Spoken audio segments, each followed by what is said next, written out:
আল্লাহ কিন্তু মেয়ে মানুষকে হাসর আগে ধরবেন, আগে ধরবে ওর স্বামী। এটা তোর কেমন বউ রে? কারণ শোনেন, মা হাওয়া এই দুনিয়ার যে সময়, আমাদের দুনিয়ার সময় না, একদিন 2 দিন 1 সপ্তাহ 2 সপ্তাহ, দুনিয়ার একটা সময় আছে না নাই? এই দুনিয়ার সময়ের 4 বছর আগে মা হাওয়া গন্ধম খাচ্ছে। কয় বছর? 4 বছর। 4 বছর আগে গন্ধম ফল খাচ্ছে। খাওয়ানোর পরে শয়তান বলতেছে যে তুমি একলা খেলে তো হবে না, আদমও খাওয়ান লাগবে। কারণ 2 জন জান্নাত থাকবার গেলে খালি তুমি জান্নাত থাকবে আর তোমার স্বামী দুনিয়ার যাবে, তাহলে হবে? তকেও খাওয়ান লাগবে। তখন আদমকে খাওয়ানোর জন্যই যখন মা হাওয়া গন্ধম নিয়ে আইছে, হাওয়ার হাতে গন্ধম থেকে তো আদম নবী সেই দৌড়, আয় হায় হায় হায়, যে গাছের কাছে যাবার নিষেধ করছে আর সেই গাছের ফল তোমার হাতে। তা হাওয়া কয় আমি তো খাসি, আপনাকেও খাওয়াবার চাই। আদম নবী সেই দৌড়াইতে দৌড়াইতে একসময় ক্লান্ত হয়ে গেছে। বেশ তো বুঝতেছেন। তা হাওয়া সামনে যা মুচকি মুচকি হাসতেছে। আদম কয় হাসো কেন? আপনি যেটা দেখছেন সেটা ফেলে দিছি, ওটা কি আর লিয়াতে? স্বামী পছন্দ করতেছে না খামাখা, ওটা লিয়া লাভ কি? শয়তান বুদ্ধি দিচ্ছে যে ফল খাবি রে, শরবত বানা, ফল লিয়ে যা স্বামী দিলে হবি। তাই শরবত বানায় বলতেছে আপনি দৌড়ায় ক্লান্ত হচ্ছেন, দেখেন 1 গিলাস শরবত খান।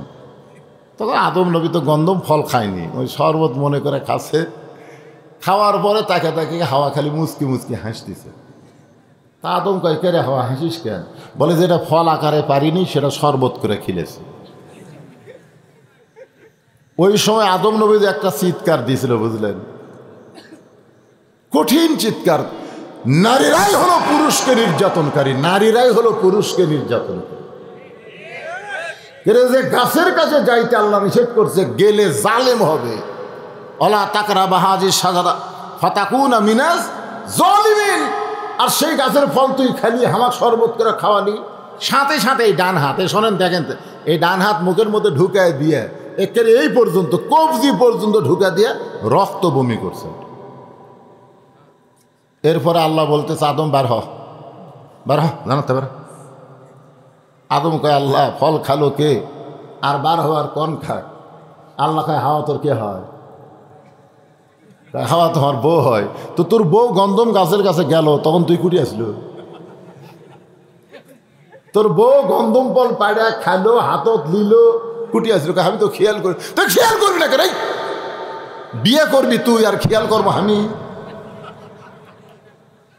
তোর বউকে খেয়াল না করার কারণে 2 জন যা। তা আজকে যে বউয়েরা চিল্লাচিল্লি করতেছে, আল্লাহকে আগে বউ ধরবি, তাই আল্লাহ আগে ওর স্বামী ধরবি। তোর বইয়ের টুটি এত লম্বা হলো রে?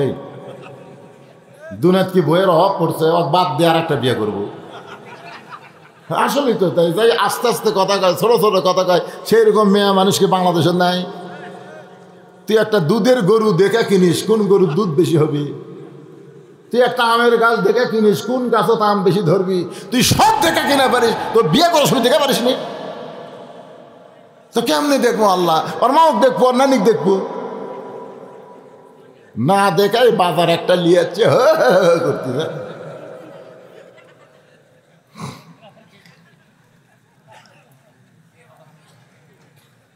চুপ হয়ে গেছে। দেখেন ওয়াজ বোঝে না, এরা ওয়াজ বোঝে না করে যাচ্ছে।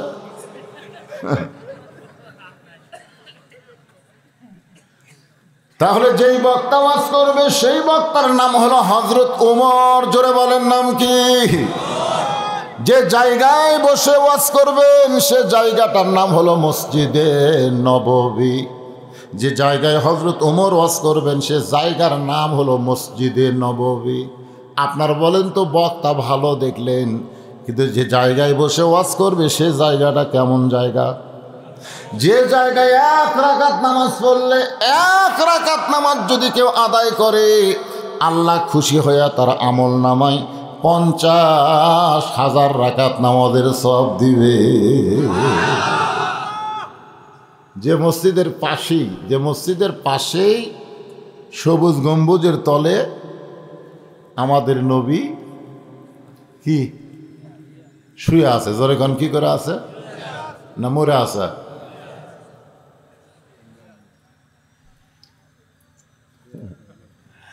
ইসলামের আলো জ্বালায়া দিয়া নবী ঘুমায়া আসেন সোনার মদিনায়। সুবহানাল্লাহ হবেন না? আজ থেকে 50 বছর আগে যখন বাংলাদেশ স্বাধীন হয় নাই, দিনাজপুরের জেলা স্কুলে আব্দুল আলিম একটা গান গাইছিল, আরব সাগর পাড়ি দিব নাই কই আমার তরি, আমি পাখি নই যে উড়ে যাব ডানাতে ভর করি, আমার স্বাদ আছে সম্বল নাই, স্বাদ আছে সম্বল নাই, করি কি উপায়, মনে বড় আশা ছিল যাব মদিনায়। ওই সময় দিনাজপুরের কেন্দ্রীয় মসজিদের হুজুর মুফতি সাহেব আব্দুল আলিমকে বলতেছে কাছে ডাক দিয়ে, আপনি গানটা একটু ভুল করলেন। তা আব্দুল আলিম বলে, কি হুজুর কি ভুল কইছি? বলে আপনাকে বলা লাগতো মনে বড় আশা ছিল যাব মক্কা মদিনায়।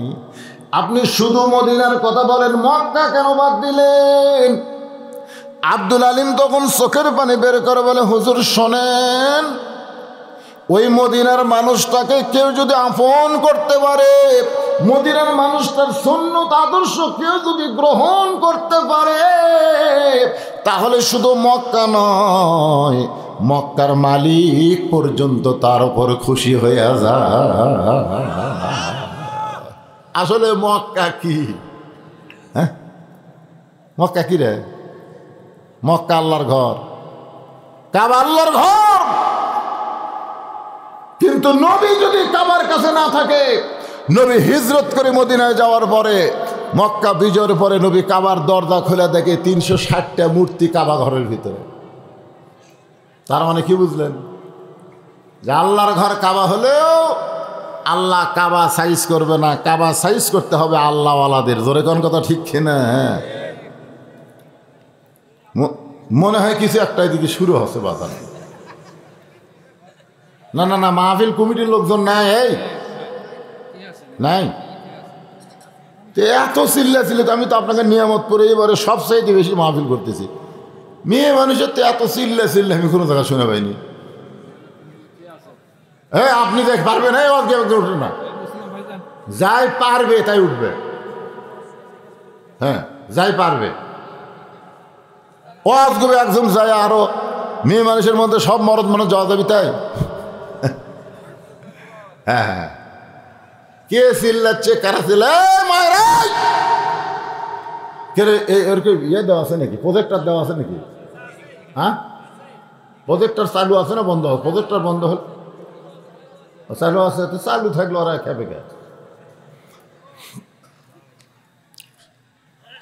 আল্লাহর জিকির করে আবার আলোচনা শুরু করবে। একটু জিকির করেন, লা ইলাহা ইল্লাল্লাহ, লা ইলাহা ইল্লাল্লাহ, লা ইলাহা, লা ইলাহা ইল্লাল্লাহ মুহাম্মাদুর রাসূলুল্লাহ সাল্লাল্লাহু আলাইহি ওয়াসাল্লাম।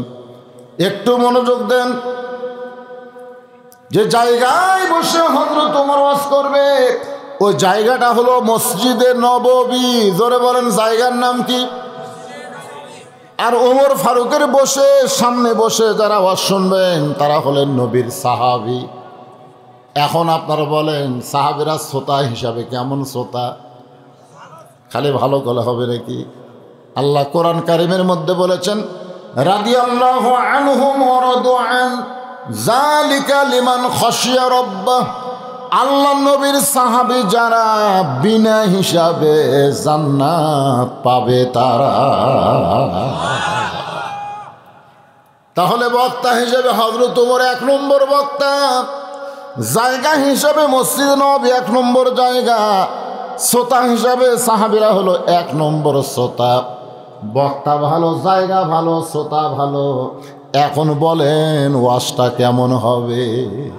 জোরে বলেন কেমন ওয়াজ হবে? আমি সেই ওয়াজটা 20 বছর পরে আপনাদের সামনে আলোচনা করতে চাচ্ছি ভাইজান। অনেক ওয়াজ মানুষ ভুলে যায়, আবার ইউটিউবারের কারণে কিছু ওয়াজ শোনে, কিছু ওয়াজ আবার শুনবার পায় না। আফসোস করে বলে, হুজুর ওয়াজ তো আমরা পুরোপুরি শুনতে পাই নাই। ইউটিউবে কি শুনছেন? তখন ইউটিউব ছিল না।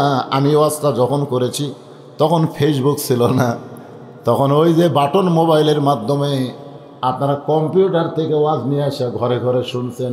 যে ওয়াজের একটা শব্দ হলো তোমার হুঁশ নেই। একটু মনোযোগ দিয়ে শুনবেন। 3টা বিষয় বললাম। 1 নম্বর হলো বক্তা, ধরে করে 1 নম্বর কে, 2 নম্বর হলো জায়গা, 3 নম্বর হলো শ্রোতা। আপনারা এতক্ষণ পর্যন্ত শোনার পরে বললেন 3টা 1 নম্বর। এখন ওয়াজ হবে কয় নম্বর? নাহমাদুহু ওয়া নুসাল্লি আলা রাসূলিহিল কারীম। যে বক্তাই হোক, ওয়াজ শুরু করার সময় প্রশংসা করতে হবে কার? শুধু আল্লাহর প্রশংসা করলে হবে না, আল্লাহর নবীর প্রতি দরুদও পড়া লাগবে। কারণ আল্লাহর প্রশংসা দিলে ওই প্রশংসা আল্লাহর কাছে যাবে না, আসমান জমিনের মাঝখানে লটকানো থাকবে। এর সঙ্গে নবীর দরুদ যখন পড়বেন তখন ওইটা আল্লাহর দরবারে গিয়া কবুল হবে। এখান থেকে প্রমাণ হয়ে গেল, আল্লাহ পাওয়ার চাইলে নবী বিনে আল্লাহ পাওয়া যাবে না। তাহলে সবাই আমার সঙ্গে বলবেন, উপায় নাই রে, উপায় নাই রে, উপায় নাই, নবী বিনে আল্লাহ পাওয়ার উপায় নাই। কেরে যুবকেরা, তোমার গলা ছাড়ে না কে? সবাই একটা সুন্দর করে বলে দেখে, নবীর প্রতি মহব্বত না হলে ইবাদত করা যাবে? যাবে? তাহলে সবাই বলেন, উপায় নাই রে, উপায় নাই রে, উপায় নাই, নবী বিনে আল্লাহ পাওয়ার উপায় নাই। হযরত ওমর আল্লাহর প্রশংসা, নবীর প্রতি দরুদ পড়ে যখন ওয়াজ শুরু করবেন, ওয়াজ যখন শুরু করবেন, এমন সময় পিছন দিক থেকে একজন সাহাবী দাঁড়িয়ে বলতেছে, ইয়া আমিরুল মুমিনিন, আপনার ওয়াজ করার কোনো দরকার নাই, বরং আমি আপনাদেরকে ওয়াজ শোনাবার চাই। যে সাহাবী দাঁড়াইছে সে আবার পরিচিত কোনো সাহাবী না, সে হলো একজন বেদুইন সাহাবী। জোরে বলেন কি সাহাবী? বেদুইন সাহাবীর ব্যাখ্যা হলো যারা যাযাবর, যারা পাহাড়ি এলাকায় থাকে, সব সময় নবীর কাছে তারা আসতে পারে না, তারা মানুষের কাজ কাম করে বেড়ায়, সব সময় নবীর কাছে আসে না, আসে ঠিকই নবীর কাছে বসবার পারে না। কারণ সব সময় নবীর সঙ্গে যারা থাকতো তাদের মধ্যে 10 জনকে আল্লাহ আশারে মুবাশশারা ডিগ্রি দিয়েছে। ধরে কারণ সুবহানাল্লাহ। বেদুইন সাহাবী যাযাবর পিছন থেকে বলতেছে, আমিরুল মুমিনিন, আপনার ওয়াজ করার কোনো দরকার নাই, বরং আমি আপনাদেরকে একটু ওয়াজ শোনাবার চাই। সঙ্গে সঙ্গে ওসমান গনি দাঁড়িয়ে বলতেছে, এই পাগল, ওমর ফারুকের মতন বক্তা যখন ওয়াজ করে তখন তোমার মতো মানুষের ওয়াজ শুনবে কে? আমরা যারা শ্রোতা, নবীর সাহাবী, আমরা ওমরের মতন বক্তা থাকতে অন্য কোনো বক্তার ওয়াজ আমরা শুনব? যে লোকটা দাঁড়াইছে তার নাম হলো ওসমান গনি। জোরে বলেন নাম কি? আল্লাহ রাসূল বলেছেন, আমার 2 জন সাহাবী হলেন নরমে 1 নম্বর, একটা হলো আবু বকর, একটা হলো ওসমান। আবু বকর দুনিয়া থেকে বিদায় হয়ে চলে গেছে, কারণ ওমর ফারুক যখন মদিনার খলিফা। আপনারা বলেন তো ওই সময় কি আবু বকর আছে নাকি?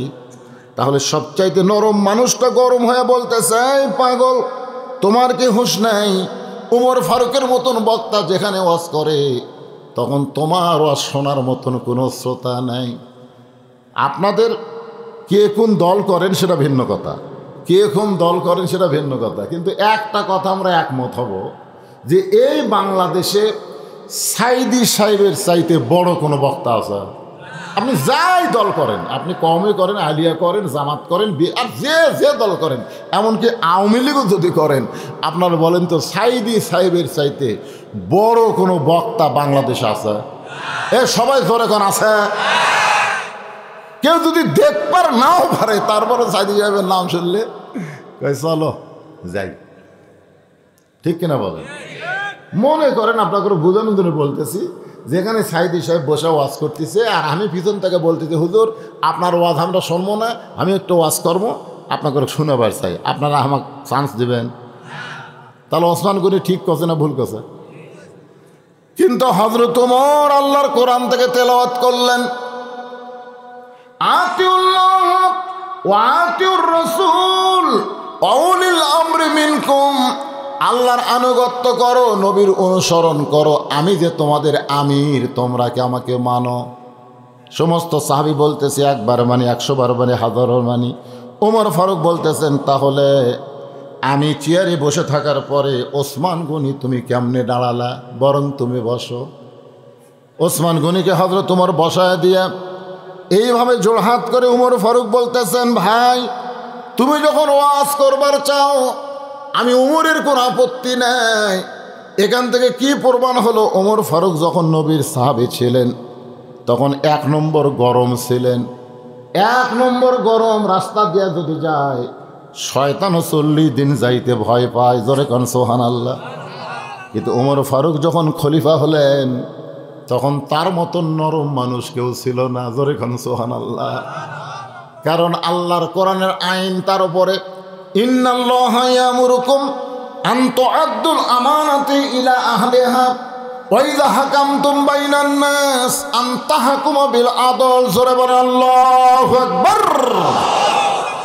এমন নরম ছিলেন যখন খলিফা তখন ওমর ফারুক কি গরম না নরম?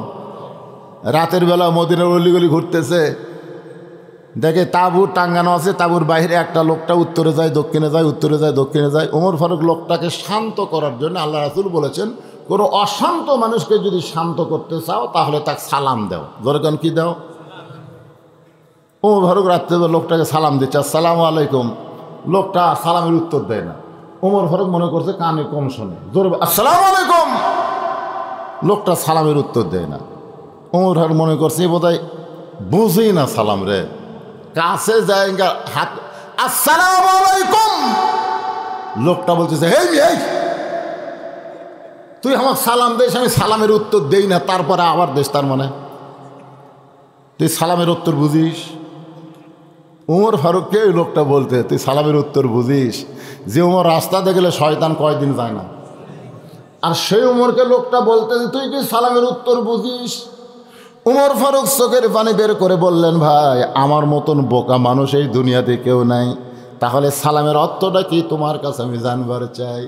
অর্ধ পৃথিবীর খলিফা হযরত ওমর চোখের পানি বের করে বলতে, সালামের অর্থটা বলো, শুনতে চাই। লোকটা বলে, সালামের অর্থ হলো আল্লাহ রহমত তোমার উপর বর্ষিত হোক।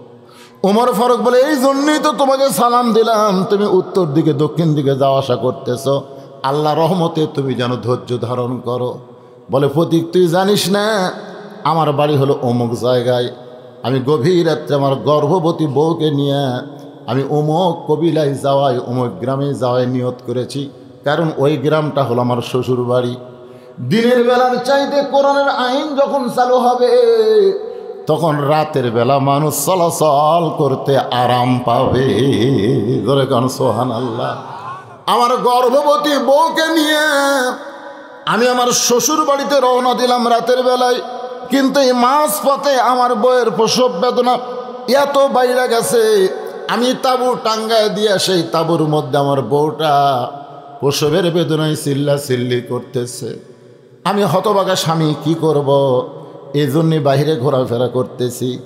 ওমর ফারুক লোকটার কপালে একটা চুমা দিয়ে বললেন, ভাই অধৈর্য হয়েও না, আমার বাড়িতে ভালো একটা ধাত্রী আছে, আমার কাছে একটা ভালো ধাত্রী আছে যে সন্তান ঠিক মতো ধারণ করতে পারে।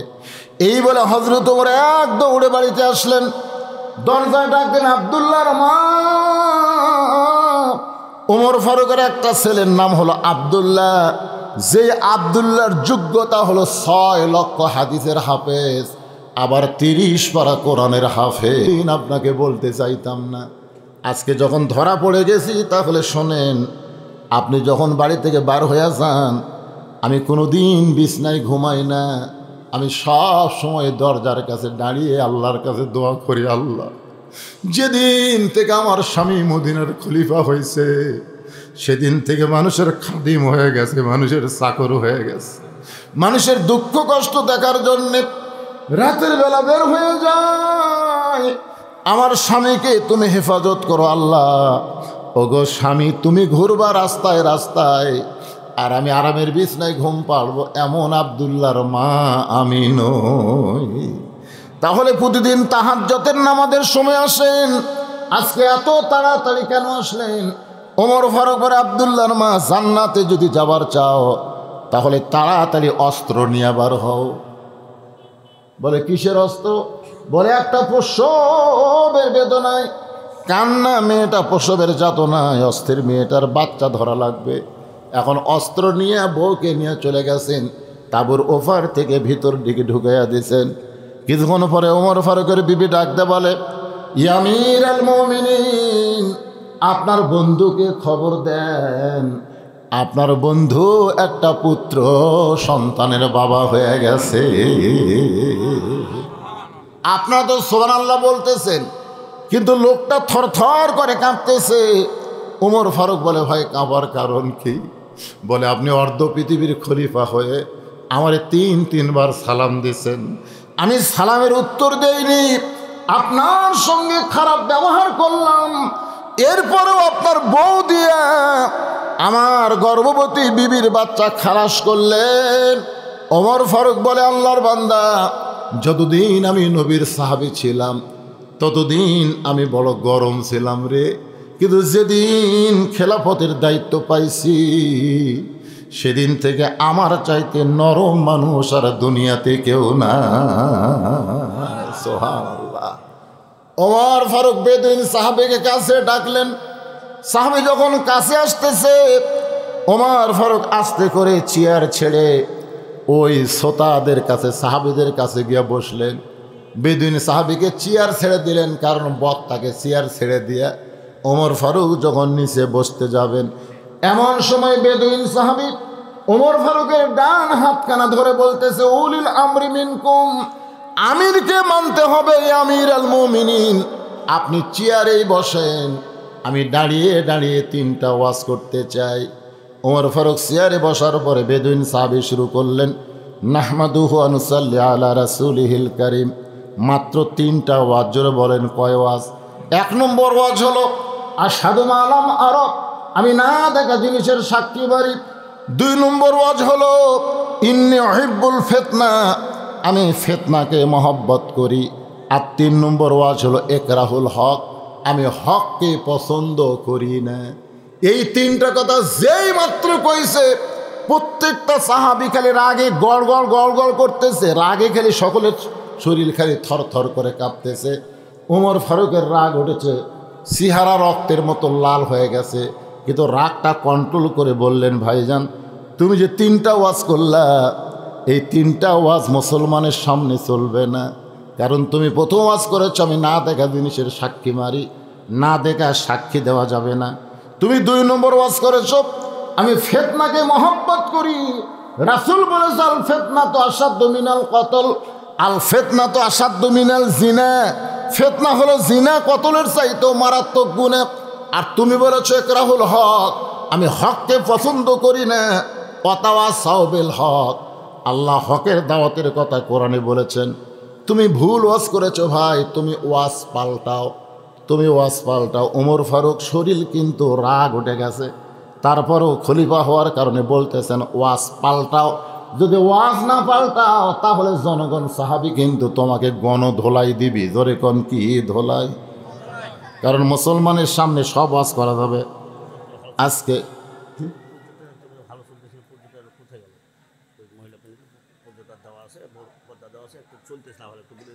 এই প্রজেক্টর ভাই কোথায় গেছে? তাই তো হয়েছে, আপাতত বন্ধ আছে, চলতেছে বোধহয় এখন। এই প্রজেক্টর ভাই, তাই তো কই মেয়ে মানুষ হয়েছে করে কেন? এই প্রজেক্টর ভাই দেখেন, খেয়াল করে, একটা ভালো চলতেছে না সেটা ভালো করেন। এখন আলোচনাটা একটু খেয়াল করবেন। আমাদের বাংলাদেশে শোনেন, 90% মুসলমানের দেশে একজন নারী আছে, সেই নারী ওয়াজ করে, তা আবার যা সব জায়গাতে ওয়াজ করে না, একেবারে সবচাইতে দামি জায়গা সংসদে ওয়াজ করে। কি ওয়াজ করে? কি শুনবেন ওয়াজ? আগে করের মন আখেরের কাজ, ধ্যান যোগে হয় দিলের নামাজ। ও তোমার পাঞ্জে গানা নামাজ পড়া লাগবে না। ওরে শরীয়তের মৌলানা, চোখ দুইটা করলা কানা, মনের পর্দা বড় পর্দা তোমরা খুঁজা পাইলা না, তেতুল হুজুর বুঝলো না। এই গান যখন সংসদে গাইছে তখন স্পিকার সাহেব কি বলছে? গান পাল্টাও। পাল্টাবার কাছে বরং স্পিকার বলেছে আর একটা গান গাও, আর একটা গান গাও। কারণ যেই নামাজ সম্পর্কে রাসূল বলেছেন লা সালাতা লা ঈমান, যার নামাজ নাই তার ঈমান নাই। যেই নামাজ সম্পর্কে রাসূল বলেছেন লা সালাতা লা দীন, যার নামাজ নাই তার কোনো ধর্ম নাই। যে নামাজ সম্পর্কে রাসূল বলেছেন বাইনাল আবদি ওয়াল কুফরি তরকুস সালাত, বান্দার কাফের মধ্যে পৃথক করার জিনিসটার নামই হলো নামাজ। আর মমতাজ কইল ধ্যানযোগ্য হয় দিলের নামাজ, ও তোমার পাঞ্জে গানা নামাজ পড়া লাগবে না। তাহলে পাঞ্জে গানা নামাজ কি আমরা পড়ি না আল্লাহ নবী পড়ছে? যেরকম আল্লাহ নবী পড়ে নাই, সাহাবীরা পড়ে নাই, তাহলে সবাই 5 ওয়াক্ত নামাজ পড়ি। আর এই মমতাজ এইরকম বাতিল একটা গান গাওয়ার পরে তার গান তো বন্ধ করে দেয়নি, বরং তাকে সংসদের এমপি বানাইয়া দিছে। 90% মুসলমানের দেশ। আর ওমর ফারুক যেই দেশের খলিফা সেই দেশটা হলো এই বাংলাদেশের মতন 96টা দেশ। সুবহানাল্লাহ। পাল্টাও। ওমর ফারুক রাগ কপাল ঘামে গেছে, পাল্টাও। তুমি যে 3টা ওয়াজ করছো এই ওয়াজ চলবে না, পাল্টাও। বেদুইন সাহাবী বলতেছে আমির আল মুমিনিন, আমি যে 3টা ওয়াজ করেছি আর চাইতে ভালো ওয়াজ আর পৃথিবীতে নাই, কিন্তু আপনারা বুঝবার পারেননি। যেই বলছে আমি যে 3টা ওয়াজ করছি, ওয়াজ করছে কয়টা? এর চাইতে ভালো ওয়াজ আর পৃথিবীতে নাই, আপনারা বুঝবার পারেননি। সাহাবীরা বলতেছে আমির আল মুমিনিন, আমরা এতগুলো সাহাবী, আপনি খলিফা, আমি একটা যাযাবর পাহাড়ের গুহার মধ্যে থাকে, আর এই ওয়াজ করলো আমরা বলে বুঝবার পারিনি। আপনি পাল্টাবার করলেও পাল্টানো না, বরং উল্টো কথাটা আমরা বুঝবার পারিনি। ওমর ফারুক দেখলেন যে হারে সাহাবী খেপে গেছে, এক ছাড়িয়ে দিলে তো। ওমর ফারুক লোকটাকে জেলখানায় বন্দি করলেন। আজও বাংলাদেশের সরকার উচিত হলো মমতাজকে সংসদের এমপি না বানায়া এই বাজে গানের জন্য জেলখানাত বন্দি করা দরকার। আজকে যারা কোরআনের হক কথা বলে তাদেরকে জেলখানায় বন্দি করছে, আর যারা কোরআন হাদিসের বিরুদ্ধে কয় ওরে শরীয়তের মৌলানা, আমাকে বলতেছে চোখ দুইটা করলা কানা, কোরআন হলো 90 পারা তোমরা খুঁজা পাইলা না। কোরআন কয় পারা? ধরে কোন কোরআন কয় পারা? এই মমতাজ 90% মুসলমানের দেশে কোরআনকে 90 পারা কইছে, তারপরেও তাকে জেলের মধ্যে বন্দি করা হয় নাই, বরং তারপরে তাকে উচ্চ আসন দিয়ে সংসদে রাখা হয়েছে। আর হযরত ওমর বেদুইন সাহাবী 3টা ওয়াজ করেছে, তারপরও বলতেছে এর চাইতে ভালো ওয়াজ পৃথিবীতে নাই। সাহাবীদের রোষানল থেকে বাঁচানোর জন্যে তাকে জেলখানায় বন্দি করলেন। এশার নামাজ পড়ে হযরত ওমর বাড়িতে গেলেন। মনটা বড় খারাপ, মনটা বড় খারাপ। সাহাবীদের সামনে ওয়াজ করতে চেয়েছিলেন, সে ওয়াজটাও তো করা হলো না। আবার যে বেটা ওয়াজ করলো এমন একটা বাজে ওয়াজ করলো, রোষানলে পড়ে তাকে জেলখানায় বন্দি করা হলো। মনটা খারাপ করে বাড়িতে গেলেন। এশার নামাজ না পড়ে হযরত ওমর রাতের খাওয়া কোনোদিন খান না। সুবহানাল্লাহ। আপনারাও নিয়ত করবেন আমরা রাতের খাওয়া খাবো এশার নামাজের আগে না পরে। আমরা দুপুরের খাওয়া খাবো জোহরের নামাজের আগে না পরে। সবাই নিয়ত করেন এই 2টা খাওয়া 2 নামাজের পরে খাবে, নামাজের মধ্যে মজা পাবে। এই যে এশার আগে যারা খাচ্ছে সমানে খালি মারতে যায়। শোনেন, পেট ভরা অবস্থায় নামাজ পড়াতে কতদূর কষ্ট হয়।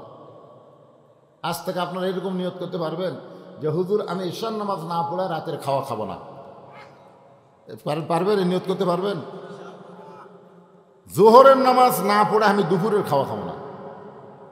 নিয়ত করেন, খালি নিয়ত করেন, দেখেন এই দুই নামাজের প্রতি আকর্ষণ আপনার বাড়া যাবে, খাওয়ার উপর আল্লাহ রুচি দিবে। সুবহানাল্লাহ। ওমর ফারুকের শান নামাজ পড়ে বাড়িতে ঢুইকা থাকে, দস্তরখানায় খাবার রেডি করে দিয়ে বউ দূরে দাঁড়িয়ে থাকে। ওমর ফারুকের সামনে বউ দাঁড়িয়ে থাকতে পারে না। আব্দুল্লাহর মা বড় শরম, দূরে দাঁড়িয়ে থেকে দেখে ওমর ফারুক খাবার পরে দুই হাত তুলে আল্লাহর কাছে দোয়া করে। এটা কিন্তু বউয়ের সামনে করা যায় না। বউ দূরে দাঁড়িয়ে আছে আর ওমর ফারুক দোয়া করতেছে, আল্লাহ যে বউটা আমাকে এত সুন্দর করে রুটি হালুয়া তৈরি করে দিল, আমার সেই বউটাকে তুমি জান্নাত দিও আল্লাহ। আল্লাহ আমি ওমর যখন জান্নাতে যাব, আমি আব্দুল্লাহর মাকে নিয়ে জান্নাতে থাকবার চাই। জান্নাত আমার হুর গেলমানের কোনো দরকার না। সুবহানাল্লাহ। এইরকম দোয়া শুনে বউ খুশি হবি না বেজার হবি? কারণ ওমর ফারুক জানে যে বেহেশতে যতই হুর থাক আমার বউয়ের চাইতে সুন্দর না। সুবহানাল্লাহ। আপনারা কি মনে করেন বেহেশতে যতই হুর থাক আপনার বউয়ের চাইতে সুন্দর না? তার প্রমাণ হলো সূরা ৩ পড়েন। আল্লাহ 4টা কসম খাইছে, জোরে কোন কয় কসম? ওয়াত্তিন ওয়াজ্জাইতুন ওয়াতুরি সিনিন ওয়া হাযাল বালাদিল আমিন। 4টা কসম খাওয়ার পরে আল্লাহ বলতেছেন, লাকাদ খালাকনাল ইনসানা ফি আহসানি তাকওয়িম। আহসানি তাকওয়িম আলেম ওলামারা বুঝতেছে এই চেহারাটা 4বার আল্লাহ কসম খায় কইছে মানুষের চেহারা সর্বোত্তম সুন্দর করে আমি আল্লাহ সৃষ্টি করেছি। আপনারা বলেন তো আপনার বউ মানুষ না হুর মানুষ? কথা কয় না, কথা কন না কেন? আপনার হুর মানুষ না বউ মানুষ? তো তাহলে এখন আপনার বলেন আল্লাহর কোরআন অনুযায়ী হুর সুন্দর না বউ সুন্দর? জবান খুলে বলা লাগবে, যেই বলবো হুর সুন্দর না বউ সুন্দর, আপনার যেটা কোরআন হিসেবে দলিল দিচ্ছে সেটা আপনারা বলবেন। হুর সুন্দর না বউ সুন্দর? আরো জোরে বলেন কি সুন্দর? জোরসে বলুন। শুনবার পাচ্ছে না, ওরা শুনবার পাচ্ছে, একটু জোরে কর না কেন? হুর সুন্দর না বউ সুন্দর? নামাজ পড়ে ফজর নামাজ পড়ে দোয়া করতেছে, আল্লাহ আল্লাহ আল্লাহ আমাকে জান্নাত দিও, আল্লাহ আল্লাহ জান্নাত একটা হুর দিও আল্লাহ। বউ চিন্তা করে কে রে জান্নাত পড়তে বুঝে পেলাম, কিন্তু হুর কি?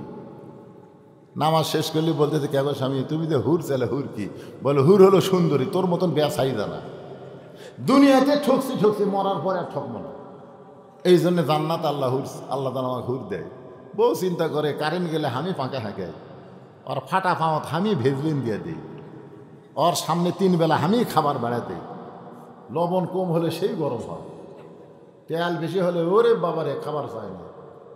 আর যে হুর ওর কোনো খেদমতি করে না, ওই তাকি চায়, তারা হামাক চায় না, তা আমি খামাকে ধান্দা। পরদিন ফজর নামাজ পড়ে বউ দোয়া করতেছে, আল্লাহ জান্নাত দিও, আল্লাহ জান্নাত একটা হুরে দিও। স্বামী বলে, কে রে বিবি হুরা কি? বলে হুরার মতন হুরা একটা সুন্দর যুবক, তোমার মতন পাও ফাটা না। আপনারা বলেন তো ফেতনা বাড়বে না কমবে? এই জন্যে জান্নাতের হুরের কোনো চিন্তা নাই, আমার চিন্তা হলো আমার বউটা যদি জান্নাতি হয়। আল্লাহ রাসূল বলেছেন তোমার বউ যখন জান্নাতি হবে তখন জান্নাতি হুরের চাইতেও তোমার বউয়ের চেহারা আল্লাহ কোটি গুণ সুন্দরী বানায়া তোমার বউটাকে জান্নাতের হুরের নেত্রী বানায়া দিবে। ওমর ফারুকের বিবি দূরে দাঁড়ায় থাকে, স্বামীর খাওয়া দেখে আর দোয়াটা শোনে। কিন্তু আজকে হযরত ওমর খাবার বসে আল্লাহুম্মা বারিক লানা ফিমা রাযাকতানা ওয়া কিনা আযাবান নার, এই দোয়াটা পড়ে যখন রুটি ছেড়ে হালুয়া নিয়ে লোকমা মুখে দিবে, এমন সময় ঈমান বলতেছে ওয়াইযা হাকামতুম বাইনান নাস আন তাহকুমু বিল আদল। ওমর তোমাকে ক্ষুধা লাগতেছে আর তুমি খাইতেছো, কিন্তু যাকে জেলখানায় বন্দি করেছ সে বেদুইন সাহাবী খাইছে কিনা একটা বার কি তার খবর নিছ? সুবহানাল্লাহ কর না। তোমারে ক্ষুধা লাগতেছে আর তুমি খাইতেছো ওমর, কিন্তু যাকে কারাগারে বন্দি করছো সেই বেদুইন সাহাবী খাইছে কিনা একটা বার কি তার খবর নিছো? সঙ্গে সঙ্গে হযরত ওমর ইমানের দাবিতে নিজের রুটি আর হালুয়া টোপলা করে যখন বের হয়ে যায়, ওমর ফারুকের বিবি চমকে গেল। যেই স্বামী খায়া আমার জন্য দোয়া করে আর সেই স্বামী না খায়া টোপলা নিয়ে কোথায় গেল?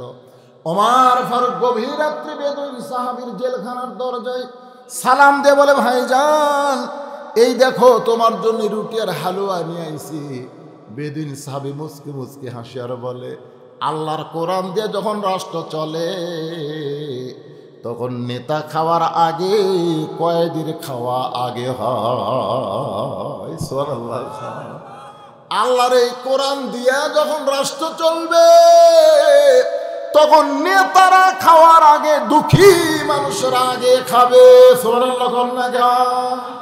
কিন্তু আজকে আমাদের বাংলাদেশে মানুষের তৈরি করা আইন দিয়ে দেশ চলে, যার কারণে গরিবেরা খাবার পায় না আর নেতারা খাইয়া খাইয়া হুঁশ পায় না।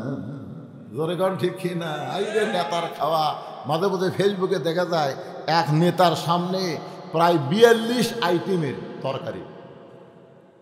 হ্যাঁ, নেতা তাকায় আছে, নাম হলো, নেতার নাম হল হাসান মাহমুদ চৌধুরী। আমি নিজে দেখছি 42 আইটেম, মুখের সব ইলিশ কাতু যা আছে সব দিচ্ছে। নেতা খাবি কিরে? যে দেশের দ্রব্য মূল্যর দাম লাগামহীন বাড়তেছে, নেতাদের একটু চিন্তা করার দরকার আছে না নাই? ওমর ফারুক চমকে গেলেন, কারণ কয়েদি যে কথা বলছে কথা ঠিক না মিথ্যা? যে আল্লাহর কোরআন যে যখন রাষ্ট্র চলবে তখন নেতা খাওয়ার আগে কয়েদির খাওয়া আগে হবে।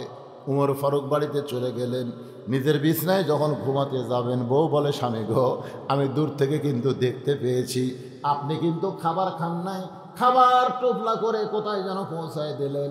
ওমর ফারুক বলে, বিবি রে, একজন বেদুইন সাহাবীকে কারাগারে বন্দি করা হয়েছে, আমি খাবার বসার সাথে আমার ইমান বলে দিল, ওমর তুমি কেমনে খাও? যাকে বন্দি করেছো সে খাইছে কিনা খবর নাও। ওগো বিবি, আমার খাবার টোপলা করে সেই বেদুইন সাহাবী কারাগারে বন্দি, তাকে দিয়ে আসলাম।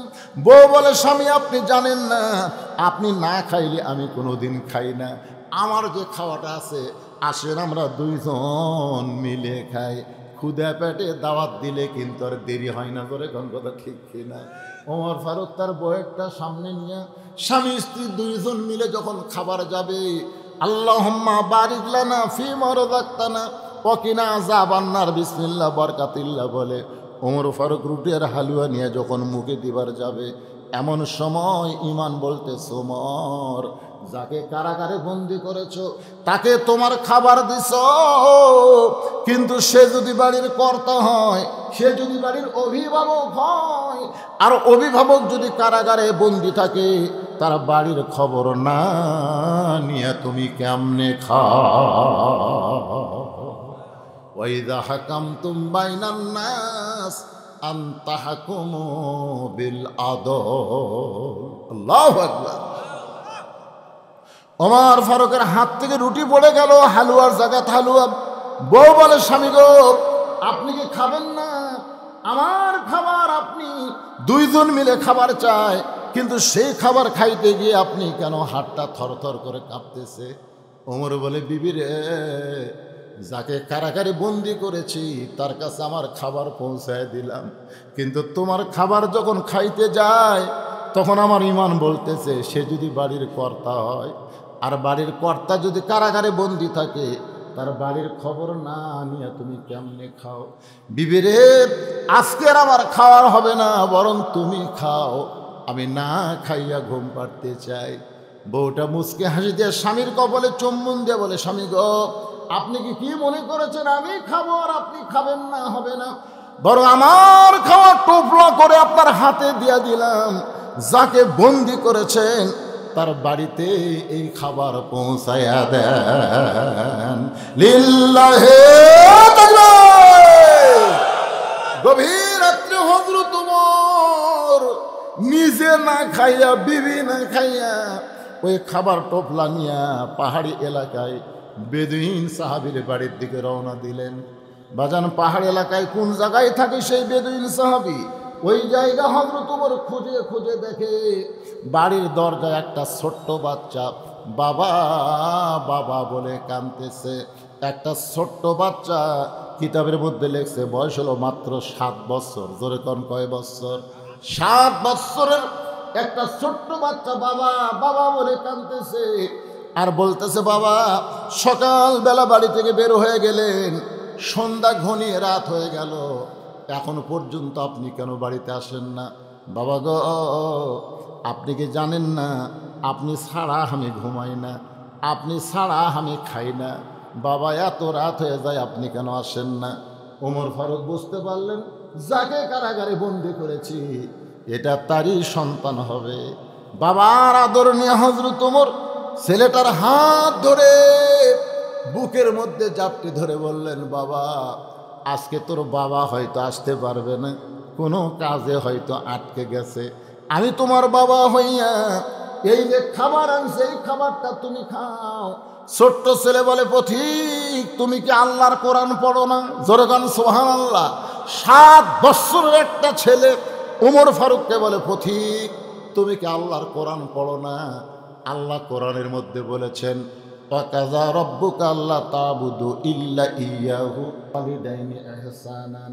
রে দুনিয়ার সন্তানেরা, আল্লাহর ইবাদতের পরেই তোমাদের 2 নম্বর দায়িত্ব হলো বাপ মার প্রতি ইহসান করা, দয়া করা, ভক্তি করা। আমার কলিজার মধ্যে আমার বাবা ছাড়া অন্য কারো জায়গা নাই। তুমি যতই বাবার দরদ দিবার চাও, আমি তোমার দরদ গ্রহণ করব না। জোরে কর না সুবহানাল্লাহ। তুমি আমার বাবা হয়ে আমার দয়া করবা, কিন্তু আমার এই কলিজার মধ্যে আমার বাবা ছাড়া অন্য কারো জায়গা, জোরে কর, অন্য কারো জায়গা আমাদের কলিজার মধ্যে। সেই রকম গরু কিনছে রে, 1.5 লাখ টাকার গরু, গলাত মালা দিয়া। বাবার দরবারেতে কেউ ফিরে না খালি হাতে। নিজের বাপের সামনে দিয়ে যায়, কতগুলা বান্দর আছে, নিজের বাপের সামনে দিয়ে যায়, শ্বশুরও সালাম দেয়, আসসালামু আলাইকুম আব্বা, কেমন আছেন আব্বা? আম্মা কেমন আছে? চলেন আব্বা চা খায়। বাপ খালি কান্দের কয়, 1টা বছর হলো শয়তান, তুই আমার কোনোদিন চা খেলে ফেলবি না। আর তোর শ্বশুর যখনই আসে আব্বা আব্বা করিস, তোর কলজাত কার জায়গা দিছ রে, আমার জায়গা নাই। এরকম পাটা আছে না নাই? জোরকান আছে না নাই? এই নিজের মা বাদ আম্মা, ডাব খাবেন না, গ্লুকোজ খাবেন আম্মা, শালা বাঞ্চ, এরকম পাটা কথা লাগান আছে না নাই? 7 বছরের একটা বাচ্চা ওমর ফারুককে বলতেছে, পথিক তুমি কি আল্লাহর কোরআন পড়ো না? কি তুমি কি কোরআন জানো না? যেই কোরআনে আল্লাহ বলেছে আল্লাহর গোলামির পর বাপ মা ছাড়া অন্য কারো জায়গা নাই, ইহসান করো, ভক্তি করো একমাত্র কাকে? বাপ মাকে। আমার বাবা ছাড়া আমি খাইও না, আমার বাবা ছাড়া আমি ঘুমাই না, তবে আমি বিশ্বাস করি তুমি অত্যন্ত ভালো মানুষ, তুমি অত্যন্ত ভালো মানুষ। ভালো মানুষ না হলে এত রাত্রে তুমি আমার খোঁজে আইছো 1 টোপলা খাবার নিয়ে। তুমি ভালো মানুষ হতে পারো, কিন্তু আমার বাবার জায়গায় তোমার কোনোদিন জায়গা হবে না। সঙ্গে সঙ্গে হযরত ওমর ওই 7 বছরের বাচ্চাকে কাঁধে তুলে নিলেন। অর্ধ পৃথিবীর খলিফা কত নরম মানুষ দেখেন, 7 বছরের বাচ্চাকে কাঁধে তুলে কাঁধে করে নিয়ে আসলেন ওই বেদুইন সাহাবী যে জেলখানায় বন্দি, ওই জেলখানার দরজা। ওই দেখো তোমার বাবা ঘরের মধ্যে বন্দি আছে। ছেলেকে নামায় দিয়া ওমর ফারুক শট করে খুব তাড়াতাড়ি সরে গেলেন। একটু সরে গিয়ে শুনতেছেন, দেখি ছেলে বাবার সম্পর্ক কি হয়, বাবা ছেলের সম্পর্ক একটু দেখার দরকার আছে না নাই? ওমর ফারুক একটু সরে গিয়া শুনতেছে, ছেলে দরজাত গিয়ে বলতেছে, বাবা সকালবেলা বাড়ির থেকে বার হতো, সন্ধ্যার সময় তুমি বাড়ির যাও, তুমি বাড়ির তাকে আমি খাই না, ঘুমাই না, তুমি জানো না? বাপ বলতেছে, আমি তো যাবার চাই, কিন্তু আমাকে যে বন্দি করছে। সঙ্গে সঙ্গে ছেলে চিল্লায় বলে, বাবা কে তোমাকে জেলখানায় বন্দি করছে? একবার খালি নাম কও, আমি তার সাইজ করবো, তার নাম কও। ওমর ফারুক দূর থেকে শুনতেছে আর হাসতেছে। এটাই হলো আসল সন্তান, সুবহানাল্লাহ। এরাই হলো আসল বাপ। কে তোমাকে বন্দি করছে আব্বা? খালি কোন নামকরণ। কে তোমাকে ভাত খাবার দেয়নি আব্বা? পান্তা দিছে, মানে ওর বাপ আসলে গরম ভাত দেয়, আর শ্বশুরও পান্তা দেয়, পান্তা, শ্বশুর পান্তা। এরকম বউ আছে না নাই? কথা কোন আছে না নাই? কে দিছে? আব্বা তোমার পান্তা কে দিছে? নাম কর। যদি কয় তোর বউ দিছে, দিব তালাক, 3 তালাক। আমার শ্বশুরক দিবি 14 আইটেমের তরকারি, আর আমার বাপক দিবি 22টা বিস্কুট। কথা কন, কে দিছে? কে 22টা বিস্কুট কে দিছে? সে বউ থোয়া দেবি? খালি বলতেছে আব্বা খালি নাম কও, তোমাকে জেলখানাত কে বন্দি করছে, খালি নাম কও। আমি তো সাইজ করবো, বাবার নাম কও। বাবা কাছে ডেকে বলতেছে চিল্লা চিল্লি করিস কেন? তুই কি জানিস তোর বাবাকে কে জেলখানায় বন্দি করছে? বলে খালি নাম কও, জানবাড়িতে চাচ্ছি। বলে পাগল, চিল্লা চিল্লি করিস না। যে তোর বাবাকে জেলখানায় বন্দি করেছে সে হলেন অর্ধ পৃথিবীর খলিফা হযরত ওমর। যেই কইছে সঙ্গে সঙ্গে ছেলেটা জেলখানার দরজাত বসে পড়েছে। জেলখানার দরজাত বসে পড়ে বলতেছে, বাবা তুমি মারাত্মক অন্যায় করেছো, বাবা তুমি মারাত্মক অন্যায় করেছো। ওই মহামানব যখন তোমাকে জেলখানায় বন্দি করেছে, তাহলে আমার মনে হয় তোমার বড় দোষ আছে বাবা। আপনারা বলেন তো। কিছুক্ষণ আগে যেই ছেলেটা বললো খালি নাম কও, কিন্তু নামটা শোনার পরে সেই ছেলেটা কাঁদতেছে আর বলতেছে, বাবা তুমি মারাত্মক দোষ করেছো বাবা। কারণ ওই মহামানব যখন তোমাকে বন্দি করেছে, এই মহামানবের খবর কিন্তু ছেলে জানে না, ওই ছেলের বাবা গল্পে গল্পে শোনাইছে। সুবহানাল্লাহ। আপনাকে ছেলেদের কি দেন যখন কান্দে? আমাকে হুজুর দোয়া দেন তো। দোয়া পড়া দিলাম, কান্দন থামে না। তেল পড়া দিলাম, কান্দন থামে না। পরে মাও কয়, হুজুর আপনাকে দোয়া দুরুদের বরকত নাই। 1-8 মাস পরে বললাম, মা কান্দে, কার কান্দে না? কান্দে না কেন? ওর বাপ একটা মোবাইল কিনে দিছে হুজুর। যখনই কান্দে তখন গেম বার করে দেয়, ওই গেম খেলা দেখে আর কান্দে না। এই বেদুইন সাহাবী তার সন্তান যখন জেদ করে, ছোট বাচ্চারা জেদ করে কি করে না, তখন কাছে ডাইকা বলে, বাজান শোনো একটা মহামানবের গল্প শোনাই। তখন হযরত ওমর ফারুকের গল্প এই বাচ্চাকে শোনাইছে। বাজান শোনো, একজন খলিফা আমাদের আছে, যিনি হলেন অর্ধ পৃথিবীর খলিফা। আমরা সবাই ঘুম পাড়ি বাবা, কিন্তু ওই মানুষটা ঘুম পাড়ে না। ছেলেকে গল্প শোনাইতেছে, ওই মানুষটা ঘুম পাড়ে না। একদিন গভীর রাত্রে মদিনার অলি গলি ঘুরতে গিয়ে দেখে একটা তাঁবুর ভিতরে গোস্ত সিদ্ধ হচ্ছে, আর বাচ্চারা সাইটে কান্নাকাটি করতেছে, মা ও মা তাড়াতাড়ি খাবার দাও, বড় ক্ষুধা লাগছে। মা বলতেছে, একটু ধৈর্য ধরো বাবা, এ গোস্ত সিদ্ধ হলেই তোমাদের খাবার দেব।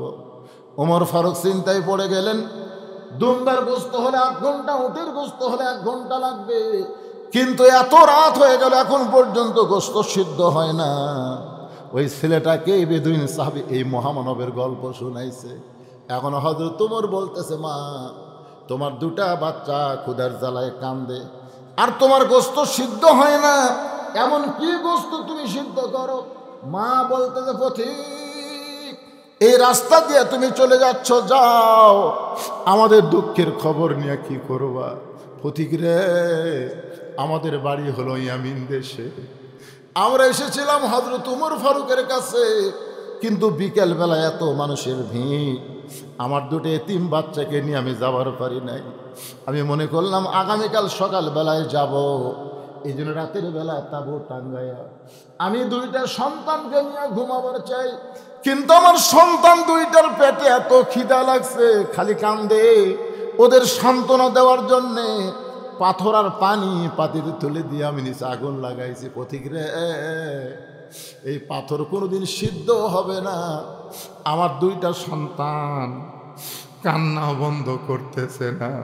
আমি মনে করেছিলাম হয় সময় এক সময় সান্ত্বনায় ঘুমায় যাবে, কিন্তু এত পেটে ক্ষুধা বেশি হয়েছে পথিক, মনে হয় আজকে রাত আর আমার সন্তান 2টা কাটাবে না। ওমর ফারুক বলে, মা একটু ধৈর্য ধরে, এক দৌড় বাইতুল মালের দরজায় আসলাম, আটার একটা বস্তা আমার মাথায় উঠাইয়া দে। আসলাম বলে, আমিরাল মুমিনিন, আপনি হলেন অর্ধ পৃথিবীর খলিফা, আমারে বলেন কোথায় নিয়ে যাওয়া লাগবে। ওমর কয়ে, আসলাম রে, একজনের পাপের বোঝা আর একজন কেউ মাথায় নেয় না, দে আমার মাথায় উঠায় দে। আটার বস্তা যখন হযরত ওমরের মাথায় খুব জোরে জোরে দৌড়ায়, আসলাম পিছন দিক থেকে বলে, হুজুর এত দূরে দৌড়ালে আপনি পড়ে যাবেন, আপনার কষ্ট হবে। ওমর কান্দের বলে, আসলাম রে, সময় মতো যদি যাবার না পারি তাহলে জাহান্নামের আগুনকে আল্লাহ ওমরকে পুড়াইয়া ফেলবে। এক দৌড়ে তাবুর কাছে এসে, মা তোমার দুইটা বাচ্চাকে জীবিত আছে, মা বলে এখনো কাঁদতেছে। তাড়াতাড়ি রুটি তৈরি করো, হালুয়া তৈরি করো। হালুয়া রুটি তৈরি হয়ে গেলে এবার মেয়েটা ওমর ফারুকের সামনে দেয়। ওমর ফারুক দুইটা বাচ্চাকে উরাতির উপরে নিয়ে রুটি ছিঁড়ে হালুয়া নিয়ে যখন মুখে দেয়, দুইটা বাচ্চা ওমর ফারুকের চোখের পানি মুছে দিয়ে বলে, ওগো পথিক, আপনি কাঁদেন কেন? আমাদের বাবার চাইতেও আপনি বাবার দরদ দিয়ে আমাদেরকে খাওয়াইতেছেন, আপনি কাঁদেন কেন? ওমর দুই হাত তুলে বলে, আল্লাহ, এই অধমকে তুমি জাহান্নামের আগুন থেকে বাঁচায়া দাও। মা চিল্লাই বলে, কে গো তুমি? এত ভালো মানুষ হওয়ার পরেও জাহান্নামের আগুন থেকে বাঁচার জন্য কান্দো? যদি ওমর খলিফা না হইয়া আল্লাহ তোমাকে মদিনার খলিফা বানাই দিত, তাহলে আল্লাহ মদিনাকে জান্নাত বানাইতো। বেদুইন সাহাবীর সন্তান বলে, বাবা, সেই মহামানব তোমাকে জেলখানায় বন্দি করেছে, তুমি মারাত্মক অপরাধ করেছো বাবা, তুমি মারাত্মক অপরাধ করেছো বাবা। বাবা গো, ওমর ফারুক কোথায় থাকে আমাকে একটু বলো গো বাবা, আমি 7 বছর সন্তান তার কাছে যাব, তার পা ধরে হলো আমার বাবাকে জেলখানা থেকে আমি মুক্ত করব। বেদুইন সাহাবী ছেলেটাকে কাছে ডাক দেয়, বলে, বেটারে, ওমর ফারুকের পা ধরলে জেলখানা থেকে তোর বাপকে বাঁচাতে পারবে না। কারণ ওমর ফারুক ফারুক ডিগ্রি কেন পাইছে জানিস? হক আর বাতিল কোনোদিন একত্র করে না। কুল জাল হক ওয়া যাহাকাল বাতিল ইন্নাল বাতিলা কানা যাহুকা। জোরে সুবহানাল্লাহ। ওমর ফারুকের কাছে গিয়ে লাভ নাই। তোর বাপকে যদি তুই জেলখানা থেকে বার করবার চাস, তাহলে শিক্ষামন্ত্রী হযরত আলীর কাছে যা। সরাল হবেন না? কারণ শিক্ষামন্ত্রী যদি এখন থাকতো, যখন আমি 3টা ওয়াজ করছি, যে 3টা ওয়াজের কারণে আমাকে জেলখানায় বন্দি হতে হয়েছে, ওই সময় যদি খালি শিক্ষামন্ত্রী থাকতো তাহলে আমাকে জেলখানায় বন্দি হওয়া লাগতো না। কিন্তু ওই সময় শিক্ষামন্ত্রী ছিল না, যার কারণে আমার অবস্থা এই। যদি জেলখানা থেকে আমাকে বার করবার চাস, তাহলে শিক্ষামন্ত্রী হযরত আলীর কাছে যা। আল্লাহ নবী যখন মদিনার খলিফা, তখন আলীকে নবী শিক্ষামন্ত্রীর দায়িত্ব দিয়েছিলেন। সুবহানাল্লাহ। আবু বকর রাদিয়াল্লাহু যখন মদিনার খলিফা, তখন ওই আলীকেই শিক্ষামন্ত্রীর দায়িত্ব দিয়েছে। সুবহানাল্লাহ। আর হযরত ওমর যখন মদিনার খলিফা, ওই আলীকেই শিক্ষামন্ত্রী। কারণ আনা মাদিনাতুল ইলমি ওয়া আলীউ বাবুহা। রাসূল বলেছেন, আমি হলাম ইলমের শহর, আলী হচ্ছে তার দরওয়াজা। সুবহানাল্লাহ। তাহলে শিক্ষামন্ত্রী বোঝেন? এই শিক্ষামন্ত্রী বোঝে? আজকে বাংলাদেশে শিক্ষামন্ত্রী কি? এর নাম কি? কন কথা কয় না। এই যে মাদ্রাসার শিক্ষা যে আছে, এই যে হাফেজি মাদ্রাসা যে আপনারা শিখতেছে, আপনাকে ইতিম বাচ্চারা যে লেখাপড়া করতেছে, এই যে 6টার মাথার যে পাগড়ি দেওয়া হলো, বর্তমান শিক্ষামন্ত্রী এগুলো বোঝে? কথা কয় না, কথা কয়, এগুলো বোঝে? আল্লাহ রাসূল বলেছেন, খায়রুকুম মান তাআল্লামাল কুরআন ওয়া আল্লামাহ।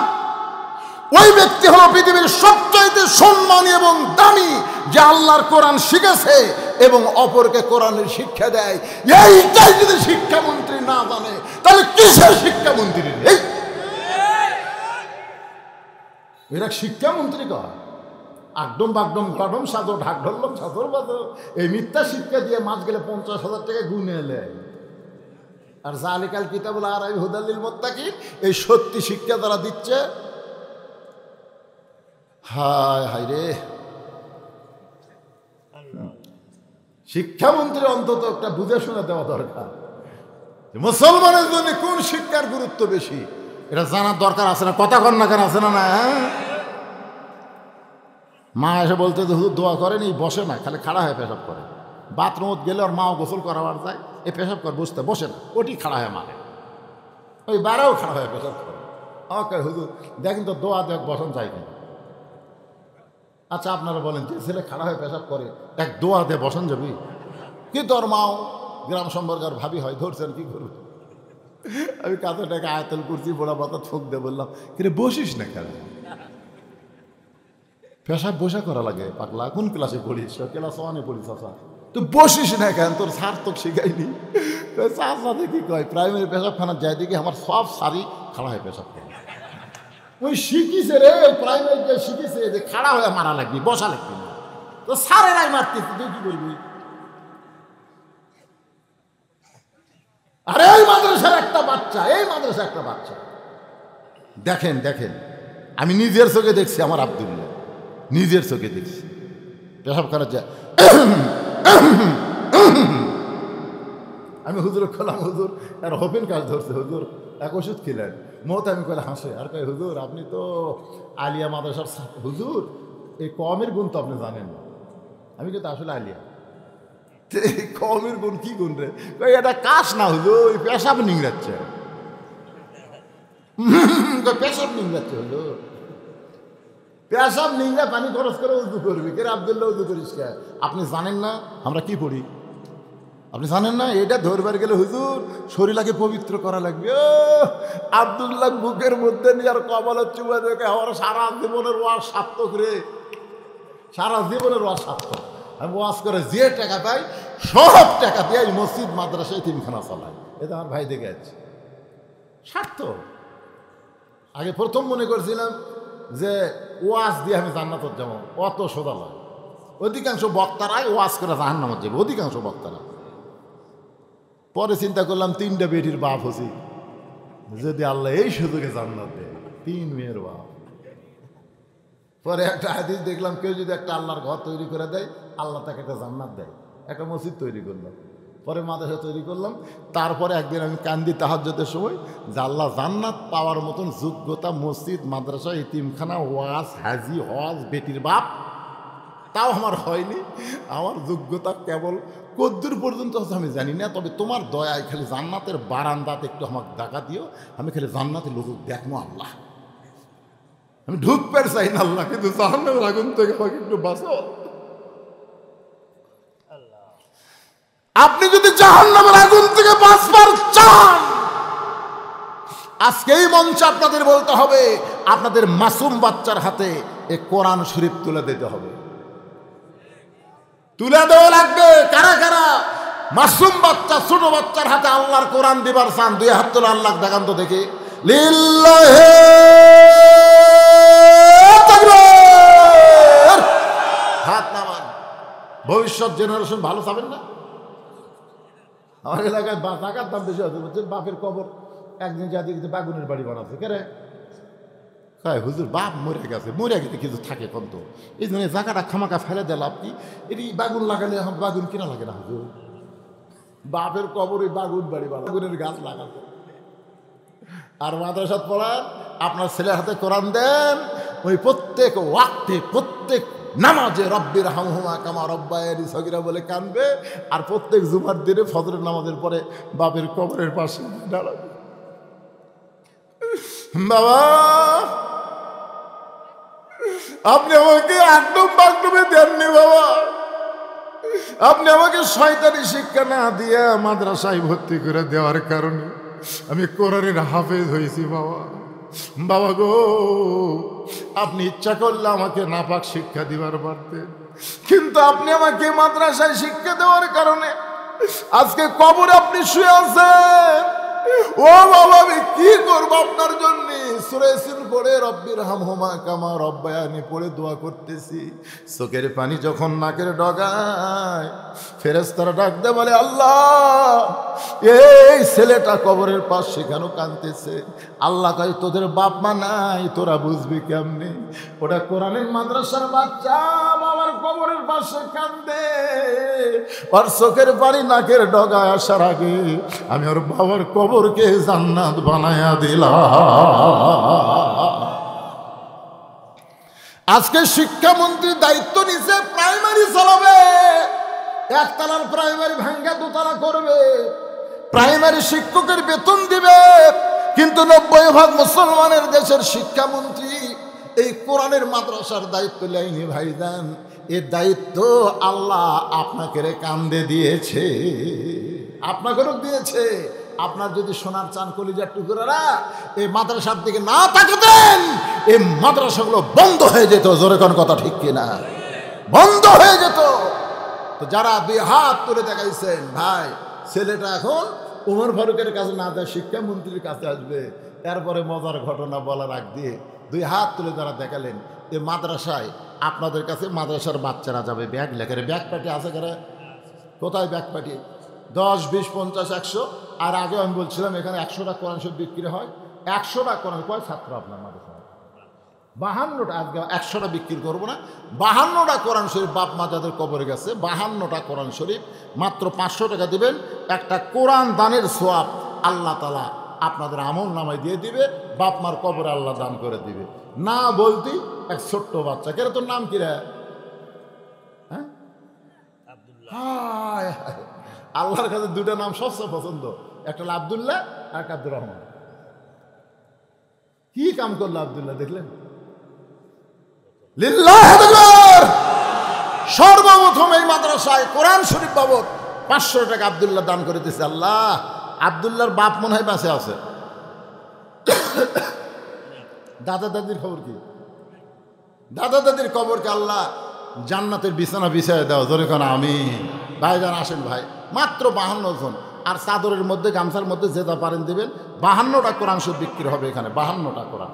যাদের বাপ মা কবরে গেছে, বাপ মার কবরকে জান্নাত বানানোর জন্য, বাপের জন্য একটা কোরআন শরীফ দিতে পারবেন না, বাপের বাড়ি ঘর সহযোগিতা আমের বাগান সব কিছু নিয়ে বসে আছে। 3টা পাওয়া গেছে 52-র মধ্যে, 3টা হয়ে গেছে, 3টা হয়ে গেছে। আর মাত্র 49টা হাজার হাজার মানুষ আমার মায়েদেরকে বলতেছে, মা আপনারাও আল্লাহর রাস্তায় দান করবেন। মহিলারা কিন্তু বাপ মাকে খুব ভালোবাসে, বাপ মরে গেছে বাবার কথা মনে করে কোরআন বাবদ 500 টাকা দিবেন। বাইরে টাকা পয়সা নিয়ে কোথায় যাবেন? দুনিয়ার সম্পদ দুনিয়াতে রবে, খালি হাতে ফকির হয়ে মানুষ কবরেতে যাবে। একজনে নড়বেন না, ওই যে দাঁড়ায় আছেন কেউ যেন ওই শর্ট কাবার না পারে। হ্যাঁ, ছেলেরা কোথায় রে? গামছেলের নামে না কেন, এটা কোথায় রে? কোন পিছনে আছে? মাদ্রাসার বাচ্চারা বেগলা খুঁড়ি রে, ঘুমাচ্ছে নাকি? ও বার হয়েছে, বার হয়েছে। মাশাআল্লাহ, এদিকে আর একটা পাওয়া গেছে, 6টা হয়ে গেছে, 6টা হয়ে গেছে। শ্বশুরের জন্য দোয়া চাইলে কোরআন শরীফ বাবদ 500 টাকা দান করছে। এ বাবা জামাই, তোমার নাম কি রে? শেখ সাদি। শেখ সাদি বিবি যিনি আছে দেখেন, শেখ সাদির বউ, তোমার স্বামী তোমার বাপের জন্য কোরআন বাবদ 500 দিয়ে গেল। তোমার আল্লাহ শুনেন লাগবে না? অন্যগুলো চিন্তা করি, আমি কার সাথে বিয়ে করছি রে, আমার বাবা তো মরে গেছে। শেখ সাদি কাম করে গেল রে, শ্বশুরের জন্য 500 টাকা দান করছে। আল্লাহ শ্বশুরের কবরকে জান্নাতের চাদর বিছায় দাও। বাপের জন্য, মায়ের জন্য, দাদার জন্য একটা মাত্র কোরআন শরীফ 500 টাকা দান করবেন। একটা কোরআন দানের সওয়াব বিশাল সওয়াব ভাই। সবচাইতে বড় দান নবীর মাদ্রাসায় একটা গোরা কোরআন, সবচেয়ে বড় দান। কোরআনের উপরে কোনো দান নাই। আল্লাহ কি দিল? 1000টা কি ফেরত দিল? 1002টা কোরআন শরীফ বাবদ দান করেছে। আল্লাহ দানকে কবুল করেন, আল্লাহুম্মা আমিন। এর জন্য রবেদা, এই যে মাইকের মধ্যে দেখে মায়েরা শুরু করছে, রবেদা মা আমার বাবার জন্য 500 টাকা কোরআন শরীফ বাবদ দান করেছে। আল্লাহ বাবার আর একটা পাওয়া গেছে, খোতেজা দেখছেন? মেয়েরা কি দেয় দেখছেন? মেয়েরা বাপ মাকে খুব ভালো, আর বাপ মারা খালি বেটাকে ভালো সম্পত্তি দেয়, আর মেয়ে করে তো ঠকায়। মরে গেলে কিন্তু ওই মেয়েরা বাপকেই সবচেয়ে বেশি ভালোবাসে। আমার মা খোদেজা রবে 500 করে দান করেছে বাবার জন্যে, আল্লাহ কবর করেন। কে দান করছে? জুলেখা। জুলেখা বাবার জন্য 500 টাকা দান করেছে। আল্লাহ জুলেখার বাবার কবরকে জান্নাতের টুকরা বানায় দেন। আল্লাহুম্মা আমিন, আল্লাহুম্মা আমিন। কবুল করো মোদের কামনা। দানকারীকে দিবেন জান্নাত, আল্লাহ নিরাশ করবেন না। কেশিয়ার সাহেব বাবার জন্য, মায়ের জন্য। কে ভাই কেশিয়ার? এই থেকে এটা তো কোরআনের জন্য দিলেন। বাবার জন্য মায়ের জন্য 2টা কোরআন বাবদ 1000 টাকা দান করেছে। আল্লাহ কেশিয়ারের বাবা দূরে মারা গেছে। আরে 2 জনের কবর কে? আরে বাবা মার যার নাই এই দুনিয়াতে তার আর কেউ নাই। বাপ মার জন্য কোরআন বাবদ 2টা কোরআন বাবদ দান করছে। কে 6 মণ? লিল্লাহে তাকবীর। আবার 6 মণ ধান দান করছে নবীর মাদ্রাসায়। মারহাবা গান।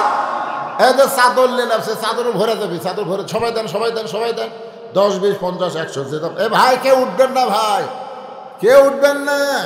বেদুইন সাহাবী কি বলতেছে? শিক্ষামন্ত্রীর কাছে গেলে তোমার বাবাকে বার করে পারবে, উমরের কাছে লাভ নাই।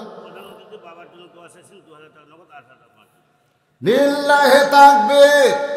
আমার বড় ভাই আসলাম শাহ, আমার বড় ভাই এলাকার মধ্যে বড় করেন, আল্লাহ নিয়ত নিকাজ করা করেন, সম্পদে বরকত দিয়ে দিবেন। আব্দুল হাই শাহ 500 টাকা নগদ আর 10 মণ ধান বাকি। সেটা কোন দেয়? লিল্লাহে তাকবীর। 500 টাকা নগদ 10 মণ ধান নবীর এই মাদ্রাসায় দান করেছে। আল্লাহ তার দানকে কবুল করেন, আল্লাহ নিয়ত নিকাজ করা করেন। আল্লাহুম্মা আমিন। ছেলে মারা গেছে, ছেলের জন্য 2টা কোরআন শরীফ বাবদ 1000 টাকা দান করলো। আল্লাহ দানকে কবুল করেন। আল্লাহুম্মা আমিন, আল্লাহুম্মা আমিন। কে মান্নান? কি মান্নান? বড় মান্নান ছেলে অ্যাক্সিডেন্ট করে মারা গেছে। রোহের মাগফিরাতে 500 টাকা কোরআন শরীফ বাবদ দান করেছে। আল্লাহ দানকে কবুল করেন। কবুল করো মোদের কামনা। ভাইজান শয়তান যেন আপনাকে উঠাবার না পারে। উঠে যাবেন কেন? বসেন সবাই বসেন। বাকি ওয়াজ করে তারপরে এলাকাতে আর ওয়াজ নাই তো, এই বছর এটা শেষ। বসেন সবাই বসেন। তলাফাড়া, নামি তলাফাড়া। হ্যাঁ, যারা বাকি দিবেন এখানে লেখাই দেন। কেবল চাদরের ট্রেন ফুটি গেল রে। আলহাজ খাজা, খালি খাজা নাম হয় তাই।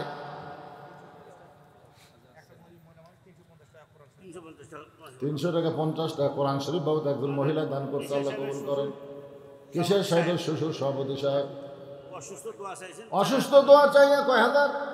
4000 টাকা দান করেছে। অসুস্থ মানুষ দোয়া চায়, আল্লাহ তাকে পুরাপুরি সুস্থতা দান করেন। জোরে কোন আমিন। মামুন সর্দারকে দিল। ধর্মপুর ভাস্তা মারা গেছে, ভাস্তার জন্য 2 বস্তা সিমেন্ট দান করেছে। আল্লাহ ভাস্তার কবরকে জান্নাতের টুকরা বানিয়ে দেন। প্রধান সভাপতি আলহাজ আসাদুজ্জামান কি স্টার 10,000 টাকা দান করছে। স্ত্রীর জন্য দোয়া চাইছে, স্ত্রী মারা গেছে। আর স্ত্রী মারা গেছে, আমাকেও বলে গেছে হুজুর দোয়া করবেন স্ত্রীর জন্য। আল্লাহ মা ফাতেমার সঙ্গে যেন তার স্ত্রীকে আল্লাহ জান্নাত দেয়। জোরে কোন আমিন। ভাই জানে যে বসে নাই আপনারা, এই ফাঁকা জায়গাটা পুরা করে আসেন তো, সামনে আসেন তো, ওয়াজ হবে। কি মনে করছেন যে আদায় করলে ওয়াজ শেষ? সামনে আসেন তো, আসেন এই সব সামনে আসেন, উঠে আসেন। একবার বসছেন, একবার সাক্ষী হলো, আরেকবার বসলেন, আরেকবার সাক্ষী হলো, 2 বার জান্নাতের সাক্ষী হয়ে গেল। জান্নাতের বাগান ভাই। ছেলে ডেজির নামে মৌলানা জানা হয়, হাফেজ জানা হয়, 500 টাকা দান করছে। আল্লাহ দানকে কবুল করেন। মায়ের নেক নিয়ত নেক আশা আল্লাহ আপনি কবুল করেন। আল্লাহুম্মা আমিন।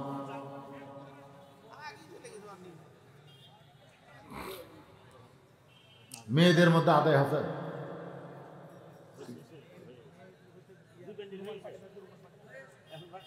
হয়ে গেছে। মেয়েকে আদায় ছিল, ফুটি গেল। এলা তো এই ভিতর থেকে দিয়ে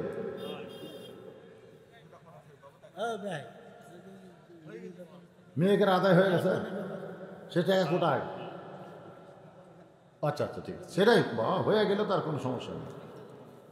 মাদাসে জমা হয়ে গেছে।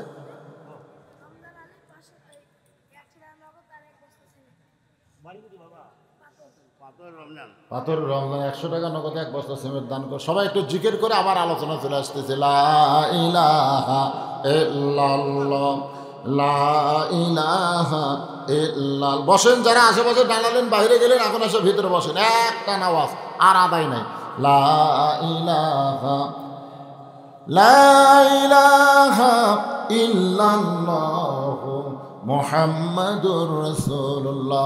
মাদ্রাসার কি মসজিদ হচ্ছে না কি হচ্ছে? মসজিদ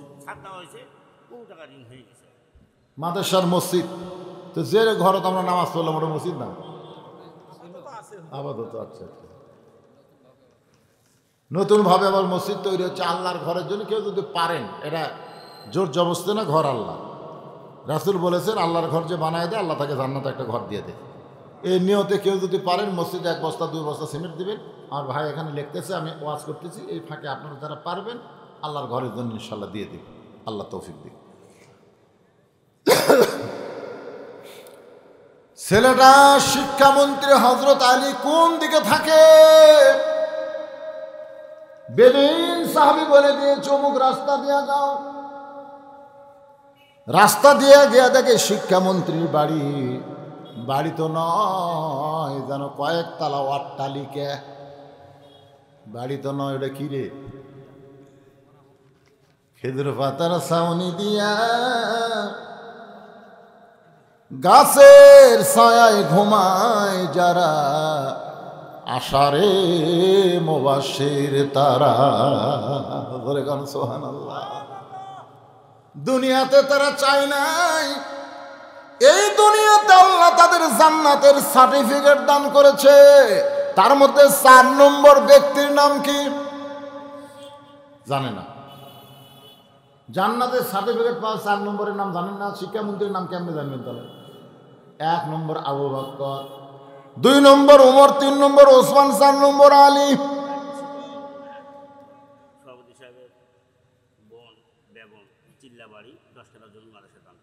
লিল্লাহে তাকবীর।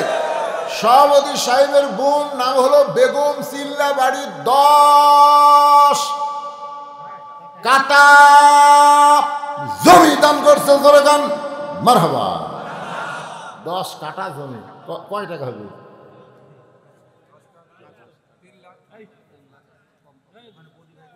দেখছেন, মেয়ে মানুষই প্রধানমন্ত্রী হয়। আমাদের ভাগ্য তার মরদ প্রধানমন্ত্রী নাই। একটা মেয়ে মানুষ 3 লাখ টাকার মতো জমি দান করলো, একটা মরদও পারলো না রে। উপায় নাই রে, উপায় নাই রে বাংলার মানুষ, উপায় নাই।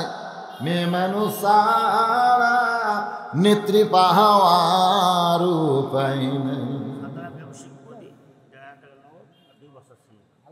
এগুলো সব লেখেন, আর বলা যাবে না। ওয়াজ আদায় দুটো একসাথে হবে। তাই হ্যাঁ, এখন কে কি বদি কি দিল? ব্যবসায়িক বদি 1,500 টাকা নগদ দিছে। আবার 2 বস্তা সিমেন্ট করছে দান।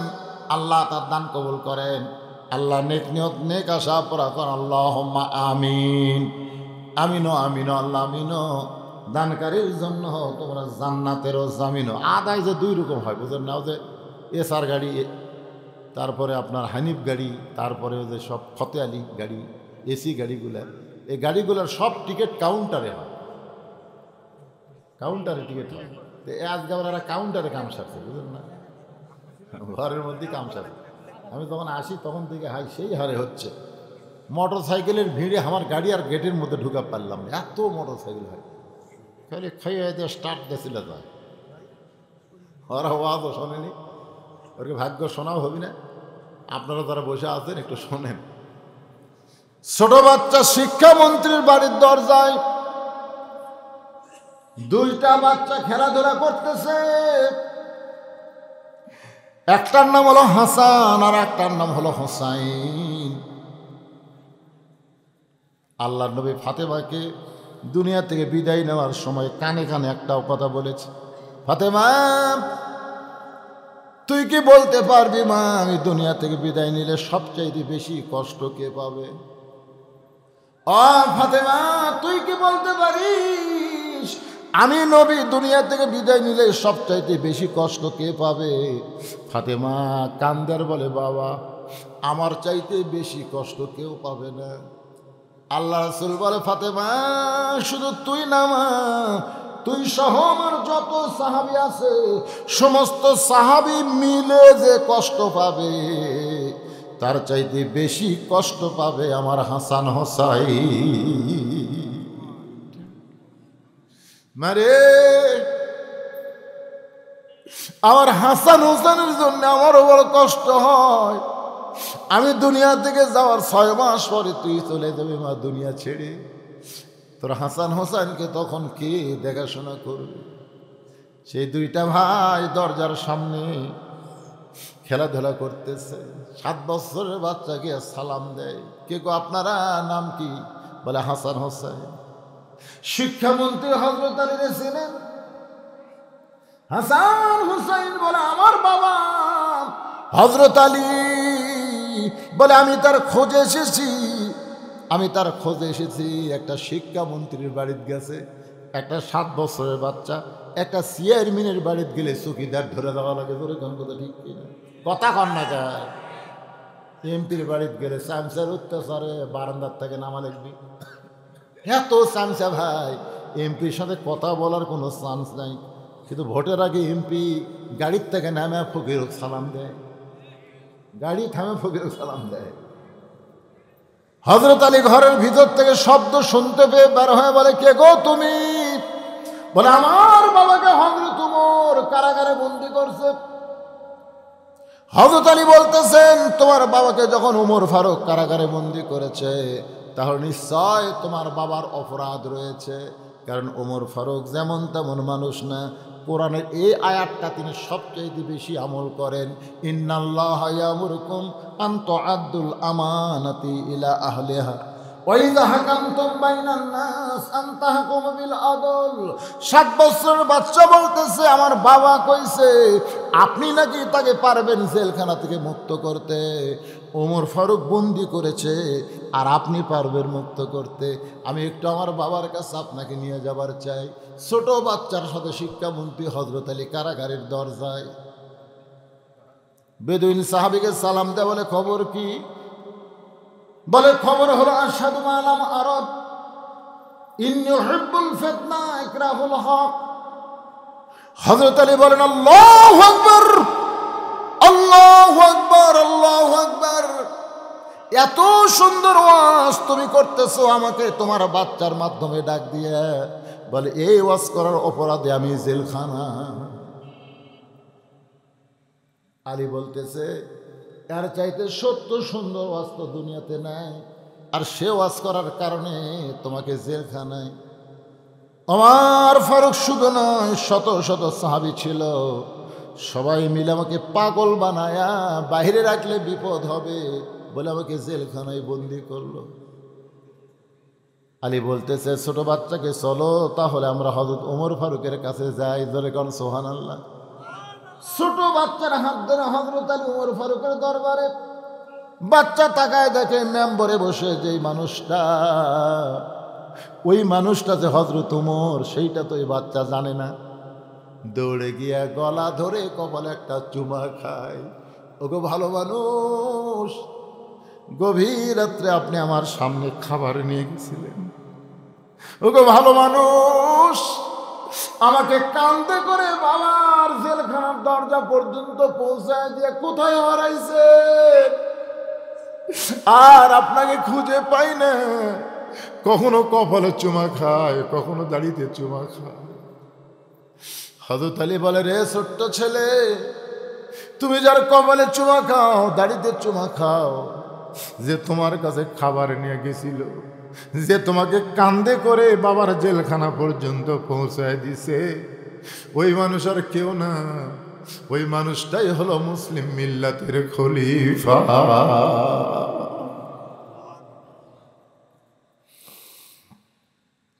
হযরত আলী বলতেছে এই ছোট বাচ্চার বাবাটাকে আপনি জেলখানায় বন্দি করেছেন। ওমর ফারুক বলে আলী ভাই এমন 3টা কথা বলেছে যে কথা কোনো মুসলমান সহ্য করতে পারে না। আলী বলতেছে যে তিনটা কথা বলেছে আপনারা বুঝতে পারেন নাই, কিন্তু আর চাইতে সত্য কথা তার হয় না। বলে লোকটা বলেছে আশহাদু আল্লা মারা, আমি না দেখা জিনিসের সাক্ষী মারি। জন্ম নিছে 69 সালে, আর 71 সালে রাজাকার তার বিরুদ্ধে সাক্ষী দিছে। জোরে কথা ঠিক কিনা? খোঁজলা দেখা গেল ওই যুদ্ধের সময় ওর বয়স হলো 2 বছর, আর ওই সাক্ষী দিছে নারী নির্যাতন করছে, মানুষ মন করছে। এমন সাক্ষী আমাদের বাংলাদেশে আছে না? নাই। না দেখা সাক্ষী দেয়, না দেখা সাক্ষী দেওয়া কত বড় মুনাফিকি। বেদুইন সাহাবী বলেছে আশহাদু আলাম আরব, আমি না দেখা জিনিসের সাক্ষী দেই। হযরত আলী বলতেছেন আপনিও দিচ্ছেন, আমিও দিছি, গোটা বিশ্বের সমস্ত মুসলমান না দেখাই তো সাক্ষী দিছে আশহাদু আল্লাহ ইলাহা ইল্লাল্লাহু ওয়াহদাহু লা শারীকা লাহ।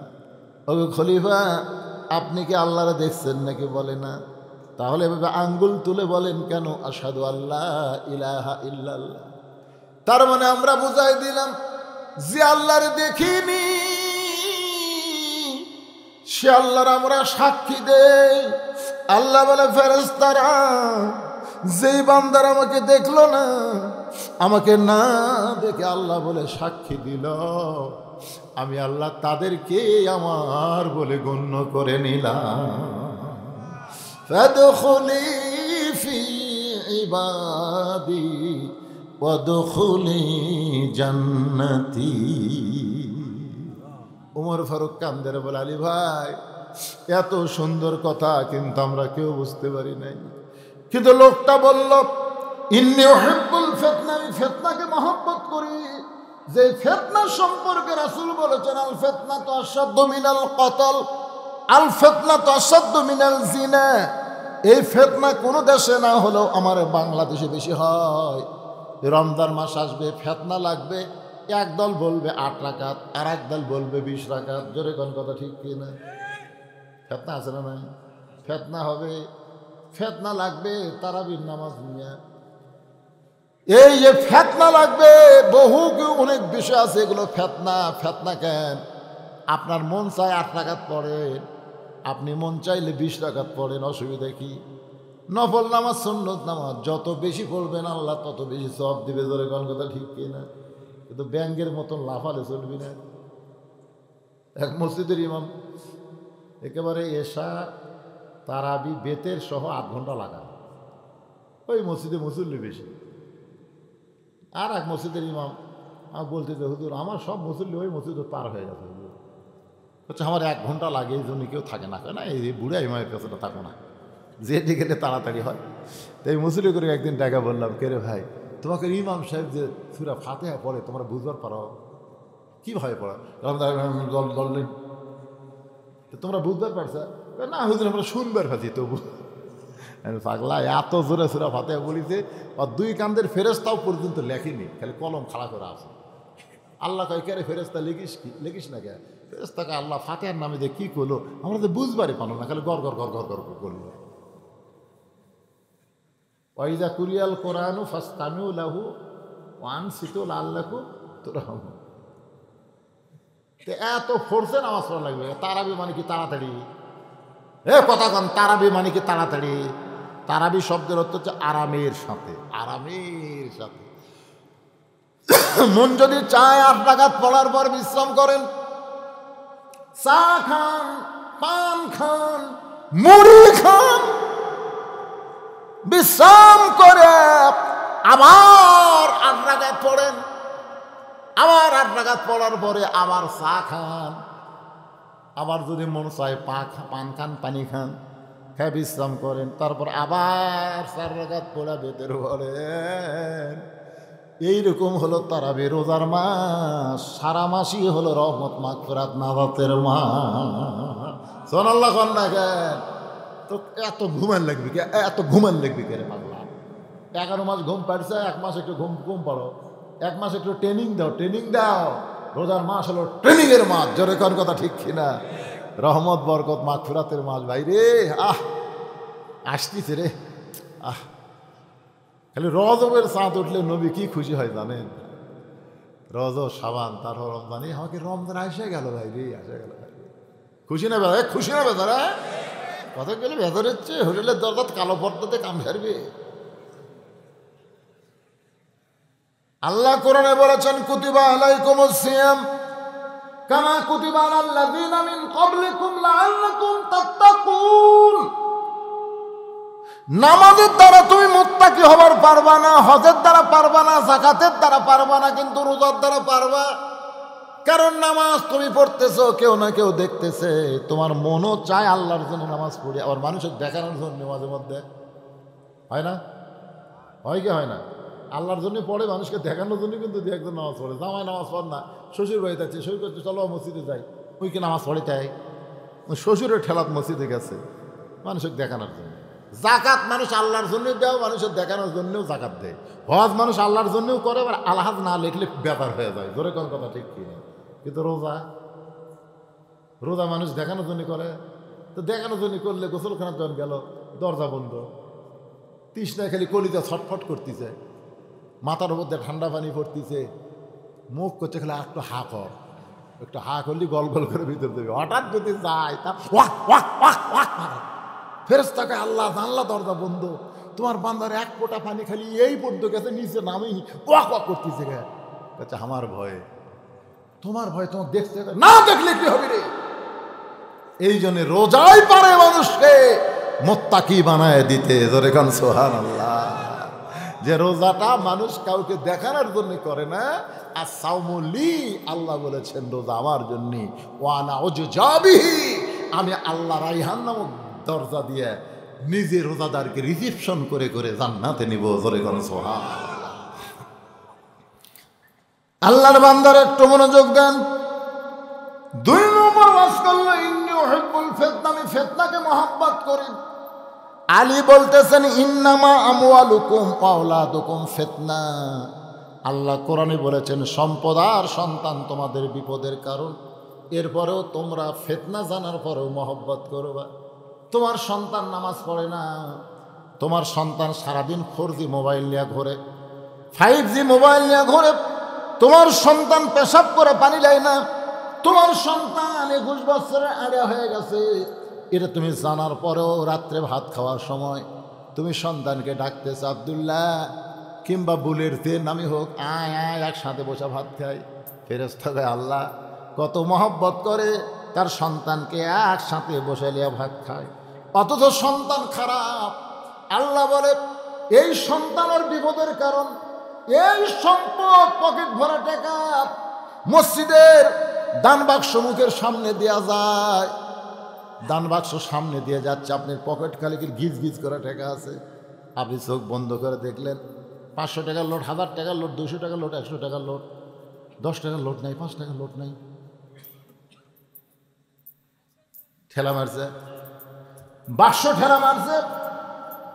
এই সম্পদের বিপদের কারণ, যেই সম্পদ পকেটে থাকার পরেও আল্লাহর ঘরের জন্য আল্লাহর দান বাক্সে ঢুকলো না, যেই সন্তান সন্তান হওয়ার পরেও আল্লাহর হুকুম মানে না, এই সন্তান বিপদের কারণ। এরপরেও সন্তান আর সম্পদকে মানুষ মহব্বত করে।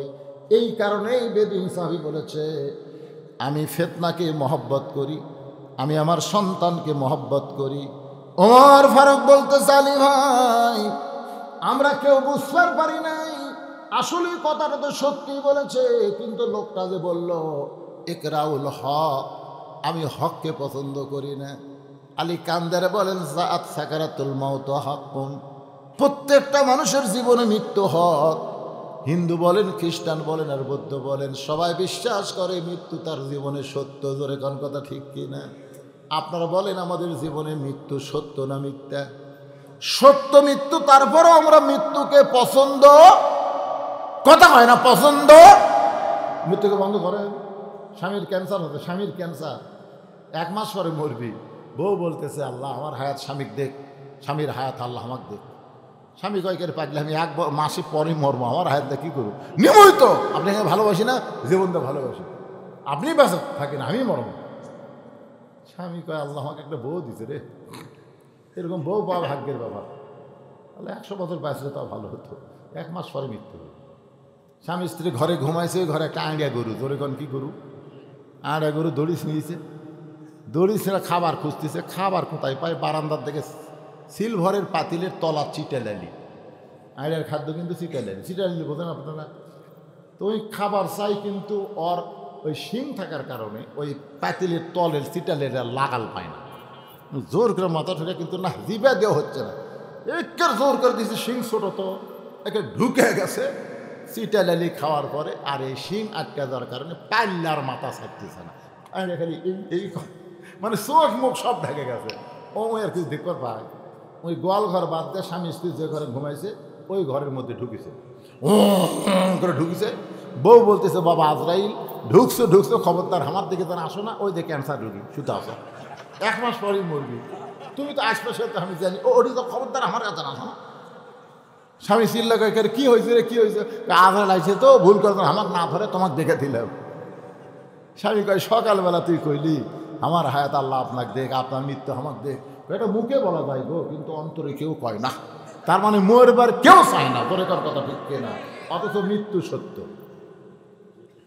ওমর ফারুক দৌড়ে গিয়ে বেদিন সাহাবীকে জেলখানা থেকে মুক্ত করে বুকের মধ্যে নিয়ে বলতেছে, আলী যদি না থাকতো তাহলে আমরা সবাই ধ্বংস হয়ে যেতাম।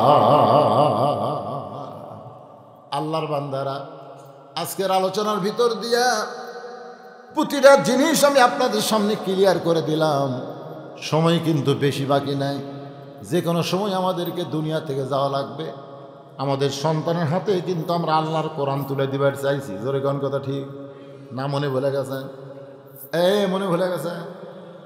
খালি চেয়ারম্যান, এমপি, এসপি এরা যদি ওদের সন্তানকে কোরআন শরীফ হাতে দিবার চায়, আর হাফিজি মাদ্রাসা যখন ভর্তি করে দিবে, 10টা এমপির ছেলে যদি হাফেজ হয়, সংসদে গিয়ে বলবে, মানুষ স্পিকার সাহেব, আজকে প্রাইমারির জন্যে হাজার হাজার কোটি টাকা বাজেট হয়, কিন্তু হাফিজি মাদ্রাসার জন্যে 1 টাকাও বাজেট হয় না কেন? আমাদের সন্তানগুলো হাফিজি মাদ্রাসায় পড়ে, তারা শিশু বাচ্চা অবস্থায় ওযু করে, পবিত্র হয়ে কোরআন ধরে, যেই কোরআন মুসলমানের শিক্ষা। প্রথম কথাই হলো ইকরা বিইসমি রাব্বিকাল্লাযী খলাক, খলাকাল ইনসানা মিন আলাক। এরকম 10টা এমপি যদি একসাথে স্পিকারকে ধরে, স্পিকার বাধ্য হবে খালি প্রাইমারি বিল্ডিং করা না, হাফিজি মাদ্রাসাও সরকার করবি, ধরে কোন কথা ঠিক না? খালি গরিবের সব, খালি যে কয়টা মাথার পাগড়ি দিন খোঁজলে দেখেন, একজনের বাবা অটো ভ্যান চলায়, আর একজন বাবা মানুষের বাড়িতে কাম করে খায়, আর একজনের কোনো মতে চলে, এলা সব আমরা হাফেজ। আজকে শৈলী নিয়ত করছেন হাত তুলে, সন্তানের হাতে কোরআন তুলে দেবো, এটাই হলো আজকের ওয়াজ।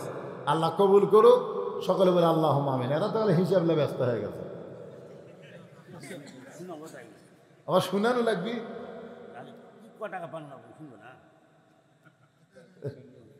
ওদের খিলা পাচ্ছেন, সেটা শোনাবে, ওটাও শোনাবে,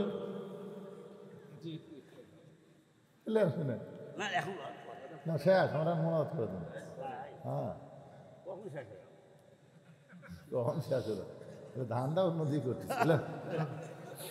এমন একটা মাহফিল হবে, বাড়ির যা ফজরের নামাজ জামাতের সঙ্গে আদায় করা লাগবে, তোর কোন ঠিক কিনা? তুলে দিতে আমাকে এসার পরে আলহামদুলিল্লাহ ভালো নেই, কিসের বেশি রাত করে কি হয়? সবাই ইস্তেগফার। ভাই কেউ ওটা বসা করবেন না ভাই, সবাই বসে। এনারা চাচ্ছে যে কত টাকা মাদ্রাসাতে আপনারা দিলেন, কি আয় হলো, 6টা পাগড়ি তো দেখলেন, এটাই সবচেয়ে বড় আয়। মাদ্রাসার সবচাইতে বড় আয় 6 জন ছেলে 30 পারা কোরআন হাফেজ হয়ে গেছে, আপনারা দেখলেন, এই সবচেয়ে বড় আয়। টাকা পয়সা আপনারা যা দান করেন, সে টাকা দিয়ে কী ফসল তৈরি হচ্ছে, এটা এই কয়টা লোক কথা শুনলো না, ওঠেন কেন? এখন দোয়া হবে তো। হ্যাঁ, ইস্তেগফার ফর আস্তাগফিরুল্লাহ রব্বি মিন কুল্লি যামবি ওয়া আতুবু ইলাইহি লা হাওলা ওয়ালা কুওয়াতা ইল্লা বিল্লাহিল আলিয়্যিল আযীম। আল্লাহুম্মা সাল্লি আলা সাইয়্যিদিনা শাফিঈনা নাবিয়িনা মাওলানা মুহাম্মদ ওয়া আলা আলিহি ওয়া সাহবিহি ওয়া বারাক ওয়া সাল্লিম। লা নোটে কোন মাইক ধরে? হ্যাঁ, দোয়ার পর। আচ্ছা ঠিক আছে। আল্লাহুম্মা আমিন। আল্লাহুম্মা আনতাস সালাম অমিনকাস সালাম তাবারাকতা ইয়া যাল জালালি ওয়াল ইকরাম।